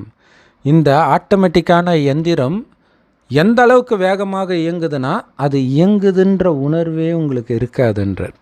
ஆக்சுவலாக பார்த்தீங்கன்னா, நீங்கள் நல்லா பக்காவாகி நான் பண்ணேன்னு சொல்லி முடித்த உடனே உங்களுக்கு அந்த சந்தோஷம் காணாமல் போயிடும். ஐயோ நம்ம பெரிய தப்பு பண்ணிட்டோன்றது உங்களுக்கு உறுத்த ஆரம்பிக்கும். யார் நானுன்ற உணர்விலிருந்து விடுபட்டு இருக்கிறாங்களோ அவங்களால மட்டும்தான் இதை நேர்மையான உள்ளத்தோடு செக் பண்ண முடியும், நமக்கு சேமிப்பாகுதா இழப்பாகுதா அப்படின்ட்டு. எவ்வளோ முக்கியமான விஷயம் பாருங்க. ஸோ ஆரம்பத்தில் தோன்றிய ஆதி ரத்தினங்கள் சேவை நிமித்தமாக வரும்போது நிரந்தரமாக உங்கள் மனசில் என்ன உணர்வு வந்துச்சு? நிரந்தரமாக என்ன சொல்லிட்டு இருந்தீங்க? நானுன்ற உணர்வு உங்களுக்கு இருந்துச்சா? நீங்கள் பாபான்னு சொன்னதுனால தான் நீங்கள் பாபாவுடைய வாரிசு ஆனீங்க, சேவையை தொடங்குபவர்களாக ஆனீங்க. இதுதான் பாபான்னு சொன்னதுடைய நிரூபணம் இல்லையா. செம பவர்ஃபுல். இது முக்கியமானது. கடைசி நேரத்தில் மேரா பாபா மேரா பச்சா இதே தான் சொல்லிட்டு இருந்தார். இதுதான் முக்கியமான விஷயமே. அது மட்டும் ஓடிக்கிட்டே இருக்கணும். எந்த நேரமும் லவ் யூ பாபா ஓடிக்கிட்டே இருக்கணும் மைண்டு. எது நடந்தாலும் பாபா பண்ணார். அது வந்து அப்படியே உள்ளபூர்வமாக லவ் யூ பாபான்னு சொல்கிறீங்க. ஏன்னா உங்களுக்கு தெரியுது இது பாபா பண்ணார், நம்ம புத்திசாலித்தனம் கிடையாது அப்படின்ட்டு. ஸோ ரொம்ப கம்மியான வாரிசு குவாலிட்டி உள்ள ஆத்மாக்கள் தான் பாபா கிட்ட வந்தாங்க. ஏன் தெரியுமா வராங்க?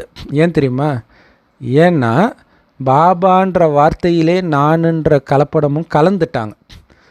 சும்மா வாயளவில் பாபா பண்ணாருனால மனசுக்குள்ளே நான் பண்ணேன்ற அந்த ஒரு போதையோடு சொல்லுவாங்க. உதடு பாபான்னும் மனசு நான் பண்ணேன்னு சொல்லும். அதனால தான் இந்த வருடம் பாபா உங்களை திறந்த மனதோடு ஆசீர்வதிக்கிறார். எவ்வளவு முடியுமோ அவ்வளவு சேர்த்துக்கோங்க, எவ்வளவு முடியுமோ அவ்வளவு செய்யுங்க. ஆனால் அனைத்தையும் பயனுள்ளதாக பயன்படுத்தி வெற்றியின் சொரூபமாகுங்கள். இதான தலைப்பு. அதுக்கு என்ன? நான் அப்படின்ற உணர்வு இல்லாமல் பாபா அப்படின்ற எண்ணத்தோடு பண்ணுங்கள். எல்லாமே உங்களுக்கு அதிகமாக சேமிப்பாகும், தொட்டதெல்லாம் வெற்றி அடையும் இல்லையா? வெற்றி அடையலைனாலே ஏதோ ஒரு சுயநலம் கண்டிப்பாக இருக்குதுன்னு பாபா சொல்கிறார். நல்லது. ஸோ சமீபமாக நீங்கள் எந்த விழா கொண்டாடினீங்க? வெள்ளி விழா கொண்டாடினீங்க. ஸோ வெள்ளி விழா கொண்டாடினவங்களாம் கையை தூக்குங்க. யாருடைய வெள்ளி விழா கொண்டாடப்பட்டதோ அவங்க கையை தூக்குங்க. அப்போ நீங்கள் இரட்டை விழா கொண்டாடி இருக்கிறீங்க. ஏன்னா இது பாரதத்தை சார்ந்தவர்களுக்கும் விழா, வெளிநாட்டை சார்ந்தவர்களுக்கும் விழா. ஸோ விழா கொண்டாடுறது நல்லது. ஏன்னா உங்களுடைய சத்தியத்தை இன்னும் உறுதியாக ஸ்டாம்ப் அடிக்கிறீங்கன்னு அர்த்தம் இல்லை? வெள்ளி விழா வரைக்கும் வந்திருக்கேன், வெள்ளி விழா நாயகன் சொல்லுவாங்களே, அந்த மாதிரி இன்னும் உறுதியாக்குறீங்க அந்த சத்தியத்தை, நான் பாபாவுக்கு சமமாக ஆகியே தீருவேன்ட்டு. ஸோ இந்த எண்ணத்தோடு தான் இந்த விழாவை நீங்கள் கொண்டாடினீங்க. ஸோ அதனால் இந்த காட்சிகளை பாபாவும் ரொம்பவே மகிழ்ச்சியாக என்ஜாய் பண்ணார். ஆனால் இதை கொண்டாடுறதன் கூடவே, ஸோ நீங்கள் வெள்ளி விழா கொண்டாடினாலும் சரி, எந்த விழா கொண்டாடினாலும் சரி, அதோடைய உண்மையான அர்த்தம் என்ன அப்படின்னா, உங்களுடைய சத்தியத்தை இன்னும் ஆழமாக உறுதி பண்ணுறீங்கன்னு அர்த்தம். பாப்தாதாவுக்கும் இது ரொம்ப பிடிச்சிருந்துச்சு. அதனால் நீங்கள் என்னென்ன எண்ணங்கள் எல்லாம் வைக்கிறீங்களோ அதை இந்த சர்வசக்திவான் ஈஸ்வரிய அரசாங்கத்துடைய ஸ்டாம்ப்பு குத்துங்கன்றார் இல்லையா? இது சர்வசக்திவான் அரசாங்கத்துடைய முத்திரை குத்தப்பட்ட எண்ணங்கள் இல்லையா? அதுக்கு வேல்யூ அதிகம். ஸ்டாம்ப்பு குத்துனா தானே வேல்யூ அதிகம். ஸோ சர்வசக்திவான் அரசாங்கத்தின் ஸ்டாம்ப் இருக்கணும் அந்த எண்ணத்தில். ஸோ அதனால் அப்படி ஸ்டாம்ப் குத்திட்டிங்கன்னா என்ன ஆகும்? அது நிரந்தரமாக அழிவற்றதாக உறுதியானதாக ஆகிடும் அந்த எண்ணம். ஸோ இங்கே செலிப்ரேட் பண்ணுறீங்கனாலே என்ன அர்த்தம்? சத்தியத்தை நிறைவேற்றுறீங்கன்னு அர்த்தம். ஸோ அதனால் இங்கே கொண்டாடுறதுனாலே சத்தியம் பண்ணுறது தான். ஸோ ஸ்ட்ராங்காக முத்திரையிடுங்க. அல்லது நீங்கள் இட்ட முத்திரை மங்கி போயிடுதா? ஸோ இங்கே மெயினாக இன்றைக்கி சொல்கிறது எல்லாமே பாபா எதை பற்றி சொல்கிறாரு? ஸோ என்னுடையது அத்தனையும் நான் பயனுள்ளதாக ஆக்கணும். அதுக்கு என்ன பண்ணணும்? என்னுடையதுன்ற உணர்வு இல்லாமல் பாபாவுடையதுன்ற உணர்வில் இருக்கணும். ஸோ அந்த முத்திரையை தான் ஸ்ட்ராங்காக குத்த சொல்கிறார் பாபா. ஸோ அந்த மாதிரி ஸ்ட்ராங்காக முத்திரை குத்திட்டீங்களா உங்களுடைய எண்ணத்திற்கு? அதாவது ஆழமாக அந்த எண்ணம் பதிஞ்சிடுச்சா? குமாரர்களாகிய நீங்கள் யாரெல்லாம் இந்த வெள்ளி விழா கொண்டாடுறீங்களோ அவங்க நல்லாவே கையை அசைச்சிங்க. ஸோ இந்த விழாவை உறுதியாக கொண்டாடினீங்களா அப்படின்னு என்ன அர்த்தம்? ஸ்டாம்ப்பு குத்துனீங்களா? ஏன்னா நம்ம விழா கொண்டாடுறதே வித்தியாசமானது, உலகத்தினர் மாதிரி கிடையாது. இங்கே சத்தியம் பண்ணுறோம், நல்லது. ஆனால் இந்த காட்சியை ஒருபொழுதும் மறக்காதீங்க. என்ன காட்சி? சத்தியம் பண்ணியிருக்கிறீங்க. அனைத்தையும் பாபா உன்னுடையதாக்குவேன், என்னதுன்ற உணர்வே இருக்காது, உனக்கு சமமாக நான் ஆகி காட்டுவேன், புது உலகத்தை படைத்து காட்டுவேன் அப்படின்னு சத்தியம் பண்ணிங்க பாருங்கள். இதை ஒருபொழுதும் மறக்காதீங்க. எப்போல்லாம் உங்களுக்கு பலகீனம் வருதோ, கோபம் வருது, பற்று வருது, காமம் வருது, எந்த பலகீனம் வந்தாலும் இப்போ இந்த காட்சியில் எடுத்த ஃபோட்டோவை உங்கள் முன்னாடி வைங்க. இந்த ஃபோட்டோன்றது மனசில் எடுக்கிறத தான் சொல்கிறார். இந்த காட்சி உங்கள் முன்னாடி வரணும், நான் இந்த சத்தியம் பண்ணியிருக்கிறேனேன்னு வரணும். ஒவ்வொருத்தருடைய ஃபோட்டோவும் எடுக்கப்பட்டு இருக்குதானே? ஸோ எல்லோருக்கும் இந்த ஃபோட்டோவை கொடுத்தாச்சா? ஸோ இது அதுக்கு முன்னாடி விழா கொண்டாடும்போது ஒவ்வொருத்தருக்கு ஃபோட்டோ கொடுத்துருப்பாங்க இல்லையா? அதை பாபா சொல்கிறார். எல்லாருக்கும் ஒரு ஃபோட்டோ வந்துடுச்சு தானே? பாபா சொல்கிறாரு, சங்கமயுகத்தில் எதுவுமே காரணம் இல்லாமல் நடக்காது, இந்த ஃபோட்டோவும் காரணம் இல்லாமல் எடுக்கலை. எப்படி சொல்கிறாரு பாருங்கள், ஒரு விசேஷமான பர்பஸ்க்காக தான் இந்த ஃபோட்டோ எடுக்கப்பட்டு இருக்குது.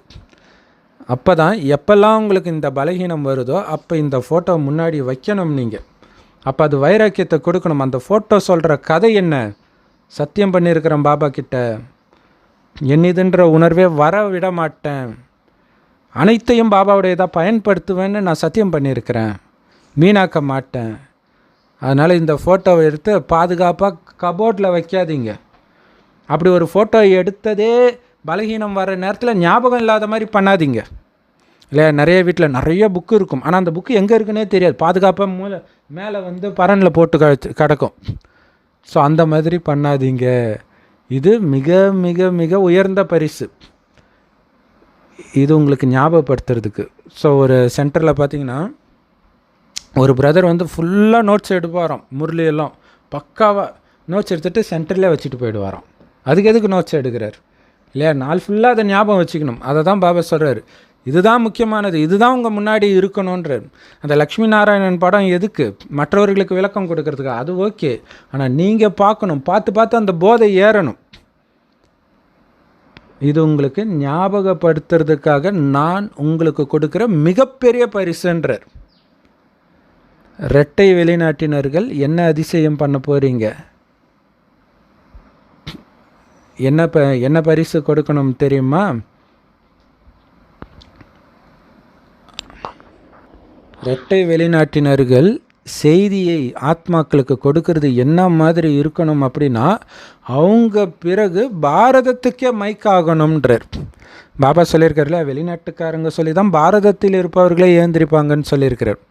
ஸோ அந்த மாதிரி ஆகணும், அந்த மாதிரி நீங்கள் செய்தி கொடுக்கணும் அப்படின்னு பாபா சொல்கிறார். பாரதத்தின் மைக்குகள் ஒரு பெரிய தாக்கத்தை ஏற்படுத்துகிறாங்க. ஆனால் இரட்டை வெளிநாட்டினர்கள் உருவாக்குற மைக்கு இரட்டை தாக்கத்தை ஏற்படுத்தும்ன்றார். ஸோ இரட்டை வெளிநாட்டினர் அந்த மாதிரி மைக்குகளை உருவாக்கணும்.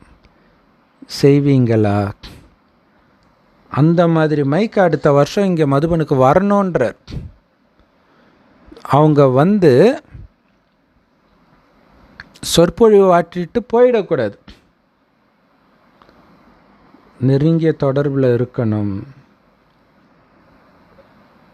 அவங்க வந்து ஸோ மைக்குனாலே அவங்க ஃபேமஸான ஆத்மாக்களாக இருப்பாங்க, அதை புரிஞ்சுக்கணும் இல்லையா? லௌகீகத்தில் ஃபேமஸானவங்க அவங்க. வந்தோம், பேசணும், போனோன்னு இருக்கக்கூடாது, நெருங்கிய தொடர்பில் இருக்கணும். அவங்க ரெகுலராக ஞானத்தை கேட்காதவர்களாக, யோகம் பண்ணாதவர்களாக இருக்கலாம். ஏன்னா விஐபிக்கள் அந்தளவுக்கு பக்காவாக ஆக மாட்டாங்க. ஆனாலும் இது உண்மையில் கடவுளின் காரியம்னு ஏற்றுக்கொண்டவர்களாக இருக்கணும். எவ்வளோ சூப்பரான விஷயம். இப்போ பெரிய மைக்கு முர்மு உருவாகி இருக்கிறாங்க இல்லையா? ஸோ அந்த மாதிரி ஆகணும்.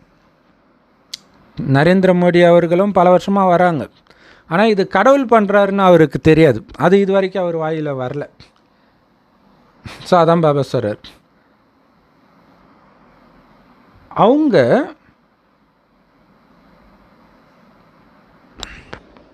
ஸோ பாபா வந்து ஒரு பெரிய ரகசியத்தை சொல்கிறாரு பாருங்க. அவங்க வந்து ஞானத்தில் யோகத்தில் வந்து பக்காவாக இல்லாட்டினாலும் இது கடவுளுடையவர்னு வேலைதான்றதை ஏற்றுக்கணும். உண்மையிலே அவங்க வந்து பிரம்மகுமாரி வாழ்க்கை தான் வாழணும். ஆனால் அவங்களுக்கு அந்தளவுக்கு தைரியம் கிடையாது. இல்லை, எல்லாத்தையும் பாபாவுக்கு அர்ப்பணிக்கிற அளவுக்கு பெரிய பெரிய விஐபிக்கு தைரியம் வந்துடுமா? கிடையாது. ஆனால் அது கூட பரவாயில்லன்றார் பாபா. ஆனால் மற்றவர்களுக்கு ஞானத்தை சொல்கிற மைக்காக அந்த கருவிகள் மாறுறாங்க இல்லையா? அப்படி ஆகிறதுனாலேயே கொஞ்சம் கொஞ்சமாக அவர்களும் அப்படியே ஆகிடுவாங்கன்றார். எவ்வளோ சூப்பர் பாருங்கள். அவங்க ஸ்ட்ரெயிட்டாக ஸ்டூடெண்ட்டாக ஆக மாட்டாங்க, ஆனால் மற்றவர்களுக்கு சேவை செய்யும்பொழுது அவங்களுக்கு சக்தி வரும்.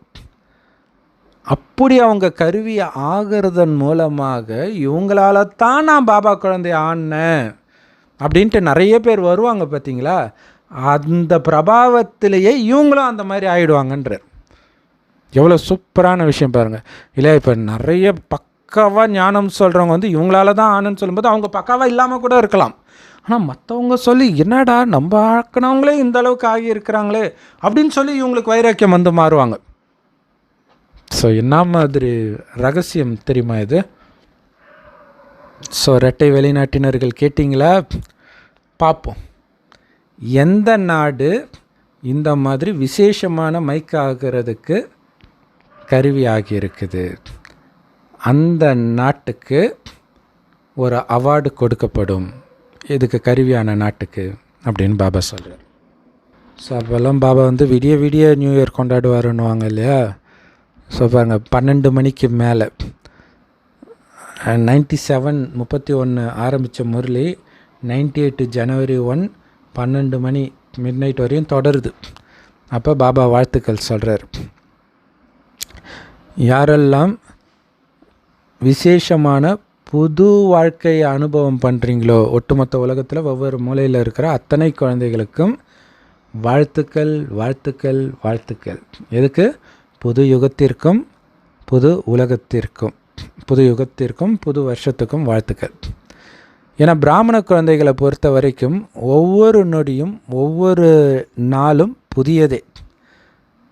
அதனால் பழைய வருஷத்திற்கும் பழைய உலகத்துக்கும் ஒரு டாட்டா காட்டுங்க. புது வருடத்திற்கு வாழ்த்துக்கள். ஸோ என்னென்ன எண்ணங்களை எல்லாம் உருவாக்குறீங்களோ, என்னென்ன செயல்களை எல்லாம் செய்கிறீங்களோ, அந்த ஒவ்வொரு எண்ணமும் ஒவ்வொரு செயலும் வாழ்த்துக்களால் நிரம்பி இருக்கட்டும். எப்படி சொல்கிறார் பாருங்கள், வாழ்த்துக்களால் சுப எண்ணங்கள்னால நிரம்பி இருக்கட்டும் நீங்கள் செய்கிற செயலும் எண்ணமும். ஸோ அப்போ பாபா சொல்கிறார் பாருங்களா, பிராமண குழந்தைங்களுக்கு ஒரு நாளுமே புதுசு தான், தனியாக புத்தாண்டு கிடையாது, ஒரு நொடியுமே புதுசு தான். அப்போ என்ன பண்ணணும், உங்கள் தொடர்பில் வர எல்லாருக்குமே வாழ்த்து தான் சொல்லிக்கிட்டே இருக்கணுன்ற, அதாவது உங்கள் மனதால் வாழ்த்துக்கள், அதாவது வாழ்த்து சொல்கிற மாதிரி வார்த்தைகள் இருக்கணுன்றார், சபிக்கிற மாதிரி இருக்கக்கூடாது. உங்கள் தொடர்பில் யார் வந்தாலும் நிரந்தரமாக உங்கள் மனசு என்ன பாட்டு பாடணும், அவங்க நல்லா இருக்கணும். இதுதான் தேவதைகளுடைய எண்ணம். அதனால தானே அந்த வாழ்த்து வாங்கிறதுக்கு தானே எல்லாம் போகிறாங்க கோயிலில். ஃபேமஸான விஷ்ணு கோயில், இந்த சும்மாவே விஷ்ணு கோயிலில் சனிக்கிழமெல்லாம் பயங்கர கூட்டம் இருக்கும். இப்போ ஏகாதசி ராப்பத்து இதெல்லாம் பார்த்திங்கன்னா பயங்கர கூட்டம், 3 மணி நேரம் 4 மணி நேரம் க்யூவில் நிற்க வேண்டியதாக இருக்குது கொஞ்சம் ஃபேமஸான கோயிலெலாம் போனீங்கன்னா. எதுக்கு? அந்த ஒரு வினாடி வாழ்த்துக்கு. ஒரு வினாடி கூட பார்க்க விடுறது கிடையாது அதுக்கே. ஸோ அப்போ பாபா சொல்கிறார், அந்த வாழ்த்துக்கு ஏங்குறாங்க பாருங்கள். அது எப்படி வருது? பாபா சொன்னார் இல்லையா நேற்று ஸ்லோகனில், இப்போ நீங்கள் எந்த அளவுக்கு மற்றவர்களிடமிருந்து ஆசீர்வாதத்தை நிரப்பிக்கிறீங்களோ அந்த அளவுக்கு உங்களுடைய சிலை ஜென்மத்துக்கு மற்றவர்களுக்கு பக்தர்களுக்கு வாழ்த்து கொடுத்துக்கிட்டே இருக்கும்ன்றார். ஸோ அப்போ ஆசீர்வாதத்தை நம்ம கொடுக்கறதன் மூலமாக தான் நம்ம அடையிறோம், அவங்கள திருப்திப்படுத்துகிற மாதிரி நடந்துக்கிறதன் மூலமாக தான் நம்ம அடையிறோம். ஸோ அதுக்கு நம்ம பாசிட்டிவாக மட்டும்தான் நினைக்கணும். ஸோ யாரெல்லாம் இந்த புத்தாண்டில் நீங்கள் சந்தித்தாலும், யாரோடெல்லாம் நீங்கள் தங்கி இருந்தாலும், தொடர்பில் வந்தாலும், நிரந்தரமாக அவங்களுக்கு நிரந்தர சந்தோஷம் அப்படின்ற இனிப்பு மிட்டாய் கொடுங்க. நிரந்தரமாக உங்கள் மனதால் சந்தோஷமான நடனம் ஆடுங்கள். நர்த்தனம் சொல்லுவாங்க இல்லையா, ஸோ அப்படி சந்தோஷமான நடனம் இருந்துக்கிட்டே இருக்கணும் இல்லையா. இனிப்பான மிட்டாய், அவன் எனக்கு அதாவது இனிப்பாக பேசியும் ஒருத்தன் காரமாக பேசுகிறான்னா என்ன அர்த்தம், அவனுக்கு இனிப்பு ஒத்துக்கலப்பில் இருக்குது, அதுக்கு நம்ம எதுக்கு ஃபீல் பண்ணணும் இல்லையா. எத்தனையோ பேர் இதுக்காக ஏங்கிட்டு இருக்கிறாங்க, அவங்களுக்கு இனிப்பான மிட்டாய் கொடுங்க. உங்கள் மனம் எப்பொழுதும் சந்தோஷமாக இருக்கணும் ஒவ்வொரு வினாடியும். ஸோ நீங்கள் செய்கிற சேவையில் சந்தோஷத்தின் கஜானா நிரம்பி இருக்கணுன்றார். அது ஃபுல்லாக சந்தோஷமாக இருக்கணும். சேவை செய்யும்போது தெரியும் இல்லையா, சென்டரில் எல்லாம் கும்பலாக போய் சேவை செய்யும்போது பார்த்திங்கன்னா அது ஒரு பெரிய சேவையாக இருக்கும். ஆனால் உண்மையில் அங்கே எல்லாருமே ஜாலியாக இருப்பாங்க, செம ஜாலியாக இருப்பாங்க. ஆக்சுவலாக சேவைக்கு போகிறதே ஒரு ஜாலியாக இருக்கிறதுக்கு போகிற மாதிரி தான் இருக்கும். ஸோ அந்த மாதிரி இந்த சந்தோஷத்தை மற்றவர்களுக்கும், உங்கள் தொடர்பில் வர எல்லாருக்கும், பாபா குழந்தைக்கு மட்டும் இல்லை எல்லாருக்கும் பகிர்ந்துக்கிட்டே இருங்க இல்லையா. சுகதேவன் நீங்கள் தான், பாபா சுகதேவன், நம்ம மாஸ்டர் சுகதேவன். ஸோ அதனால் புது வாழ்க்கைக்கும் புத்தம்புது ஊக்கம் உற்சாகத்துக்கும் நாலா மூலையில் இருக்கக்கூடிய அனைத்து குழந்தைங்களுக்கும் பாப்தாதா புத்தாண்டு வாழ்த்துக்கள் வாழ்த்துக்கள் வாழ்த்துக்கள் கொடுத்துக்கிட்டே இருக்கிறாரு. குட் நைட், குட் மார்னிங், அச்சா. நைட்டு 12 மணி இல்லை, அதனால் குட் நைட்டு குட் மார்னிங் ரெண்டும் சேர்த்து சொல்கிறார். நல்லது. ஓம் சாந்தி. ஆக்சுவலாக சிவன் கோயிலில் போய் சிவனுடைய நோட்டீஸ், நம்ம பிரம்மகுமாரி நோட்டீஸ் கொடுத்தா ஏற்றுக்குவாங்க. விஷ்ணு கோயிலில் போய் கொடுங்க வாங்க கூட மாட்டாங்க. யோசிச்சு பாருங்களா, கடவுள் மூலமாக தான் நம்ம விஷ்ணு ஆகிறோம்.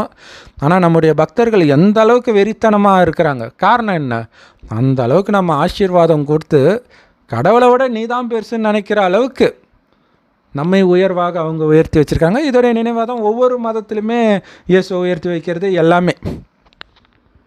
செம பவர்ஃபுல் வரதானம்.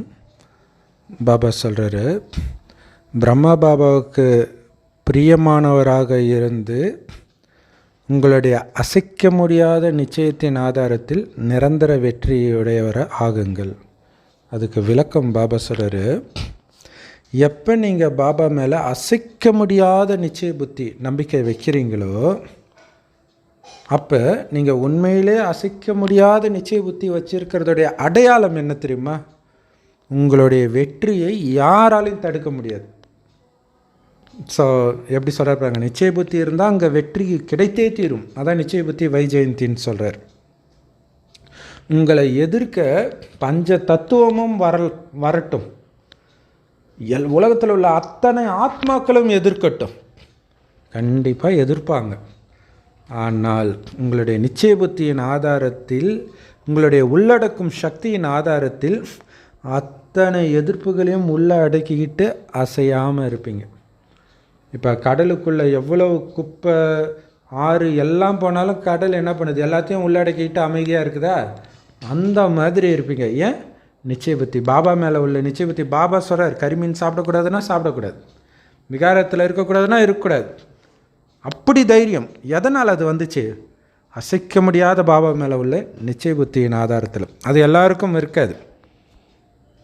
ஸோ அந்த மாதிரி யார் பக்காவாக இருக்கிறாங்களோ அவங்களுக்கு தான் உயர்ந்த பதவி கிடைக்குது, வெற்றியை அடையிறாங்க. அப்போ அவங்களுடைய நிச்சய புத்தியில் கொஞ்சம் கூட ஒரு அந்த ஏற்ற இறக்கம்னுவாங்களே, அது வரவே வராது, ஒரே சீராக இருக்கும்.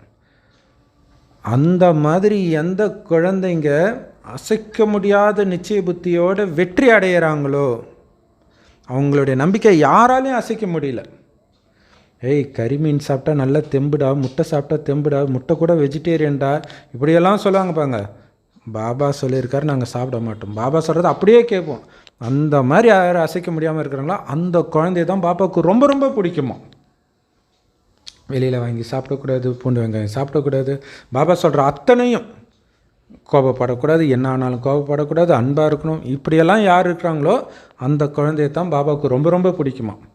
அந்த மாதிரி அன்பான குழந்தைங்க எப்போவுமே பிரம்ம பாபா அந்த குழந்தைங்களை தன் கைகளுக்குள்ளே வச்சுருக்கிறாராம், அதாவது ஹக் பண்ணிகிட்டு இருக்கிறாராம். எவ்வளோ சூப்பரான வரதானம். ஸ்லோகன் பாபா சொல்கிறாரு, பாபாவுடைய அனைத்து பொக்கிஷங்களும் இல்லையா, அன்பு, சக்தி, குணங்கள், இதுதான் நாளைக்கு சொர்க்கத்தில் எல்லாமே வரப்போகுது. அத்தனை பொக்கிஷத்துக்கும் ஒரு சாவி. அந்த சாவி உங்களுக்கு வேணும்னா பாபாவுடைய அன்புலேயே மூழ்கி கடங்க. எல்லாமே அனைத்து பொக்கிஷத்தின் சாவியை உங்ககிட்ட பாபா கொடுத்துடுவார் அப்படின்னு பாபா சொல்கிறார். ஸோ அவ்யக்த மாதத்திற்கான அவ்யக்த பயிற்சி பாப்தாதா சொல்கிறாரு, எல்லா சூழ்நிலையிலும் என்ன வேணாலும் நடக்கட்டும், எல்லா சிச்சுவேஷன்லேயும் உங்களுடைய உள்ளுணர்வு இருக்கட்டும், பார்வை இருக்கட்டும், செயல் இருக்கட்டும், எல்லாத்துலேயும் விலகிய தன்மை அனுபவம் ஆகணுன்றது இல்லையா. நீங்கள் வேறு ஒரு உலகத்தில் இருப்பீங்க இல்லையா. பாபா மேலே இருக்கார், பாபா கூப்பிட்டா போகிறதுக்கு நான் தயாராக இருக்கிறேன், சூக்ஷ்மாதனத்துலேருந்து சக்தி கொடுத்துட்ருக்குறேன். இங்கே நீங்கள் ஃப்ரெண்டோட பேசுவீங்க, சாப்பிடுவீங்க, விளையாடுவீங்க, ஆனால் உங்களுடைய புத்தி இதில் சிக்கிட்டு இருக்காது, அங்கேயே இருக்கும். அப்போ தான் பாபா கூப்பிட்டா டக்குன்னு போயிடுவீங்க. இங்கே சிக்கிக்கிச்சின்னு வச்சுக்கலாம். சப்போஸ் நீங்கள் விளையாடுறீங்க, அம்மா கூப்பிட்றா போமா நான் அப்புறம் வரேன் அப்படின்னு அர்த்தம், உங்களுடைய புத்தி அதில் சிக்கிக்கிச்சின்னு அர்த்தம். ஒரு படம் பார்க்குறீங்க, அதை விட்டு வெளில வரல, ஃபோனை கொடுறேன்னா கொடுக்க மாட்டோம், பிடிச்சிக்கிறேன்னா என்ன அர்த்தம், உங்கள் புத்தி அதில் சிக்கிக்கிச்சின்னு அர்த்தம். ஸோ அதிலிருந்து நீங்கள் விலகி இருக்கணும். என்னுடைய வேலை, ஒரே வேலை என்ன, மேலேருந்து உலகத்துக்கு சக்தி கொடுக்குறேன். இங்கே இருக்கக்கூடிய எல்லாத்துலேருந்தும் என்னுடைய புத்தி விலகி இருக்குது, உள்ளுணர்வும் விலகி இருக்குது, பார்வையும் விலகி இருக்குது, என்னுடைய செயலும் விலகி இருக்குது. அப்படிப்பட்ட விலகிய தன்மையை எல்லா சூழ்நிலையிலும் நீங்கள் அனுபவம் பண்ணணுன்ற. அப்போ மற்றவங்களுக்கு எப்படி தெரியுமா அனுபவமாகும்? இவர் பேசுகிறாரு, ஆனால் இவர் விலகி இருந்து பேசுகிறாரு, ரொம்ப அன்பாக பேசுகிறாரு, ஆனால் விலகி இருந்து பேசுகிறாருன்னு தனியாக தெரியுன்றார். அப்போ ஆத்ம உணர்வுடைய அன்பாக இருக்கிறாரே தவிர தேக உணர்வுடைய அன்பு இல்லை. அந்த ஆத்மா பாபா குழந்தை ஆகணுன்ற அந்த ஒரு எண்ணம் மட்டும்தான் இருக்குதே தவிர இந்த ஆத்மா எனக்கு அண்ணன், தங்கச்சி, கணவன், பொண்டாட்டி, புள்ள அதனால் மாறணும் அப்படி அவருக்கு இருக்காது. ஏன்னா நீங்கள் எல்லோரும் இந்த மாதிரி விலகி இருந்தால் தான் ஃபரிஸ்தாவாக இருக்க முடியும். ஏஞ்சல், பறந்துட்டு இருக்கிற ஏஞ்சல். அப்போ தான் நம்பர் 1 ஆத்மா பிரம்மாவோடு சேர்ந்து நீங்கள் பரந்தாமத்துக்கு போக முடியும். அதுக்கு என்ன பண்ணணும்? விலகி இருக்கணும். அதுக்கு என்ன பண்ணணும்? உங்களுடைய மனம் அந்த அளவுக்கு கான்சன்ட்ரேஷன் பவர் இருக்கணும். சுற்றி இருக்கிற விளையாட்டுலாம் உங்களுடைய கவனம் போகுதுன்னா என்ன அர்த்தம்? கான்சன்ட்ரேஷன் பவர் இல்லை, ஈஸியாக டிஸ்ட்ராக்ட் ஆகுதுன்னு அர்த்தம். ஸோ அதனால் என்னுடைய மனம் அந்த அளவுக்கு கான்சன்ட்ரேஷனாக இருக்குதா, ஒரே சமநிலையில் இருக்குதான்றதில் கவனம் கொடுங்கள். அப்போ என்ன ஆகும்? உங்கள் மனம் நீங்கள் சொல்கிற கட்டளைப்படி தான் நடக்கும். இங்கே நில்லுனா மனம் இங்கே தான் நிற்கணும், மேலே சூக்ஷ்மதனத்துக்கு போனால் அங்கே தான் நிற்கணும். அந்த மாதிரி ஆனால் தான் ஃபரிஸ்தா. ஃபரிஸ்தானா ஏஞ்சல். கிறிஸ்தவ மதத்திலாம் அப்படியே ரெக்கையோடு பறந்துட்டு இருக்கிற மாதிரி காட்டுறாங்களே, அந்த மாதிரி பறந்துட்டு இருப்பீங்க. அதுக்கு எல்லாத்துலேருந்தும் விலகி இருக்கணும் அப்படின்னு பாபா சொல்கிறார். Om Shanti. Love you Bap Dada. Thank you Bap Dada. குஷியாக இருங்க.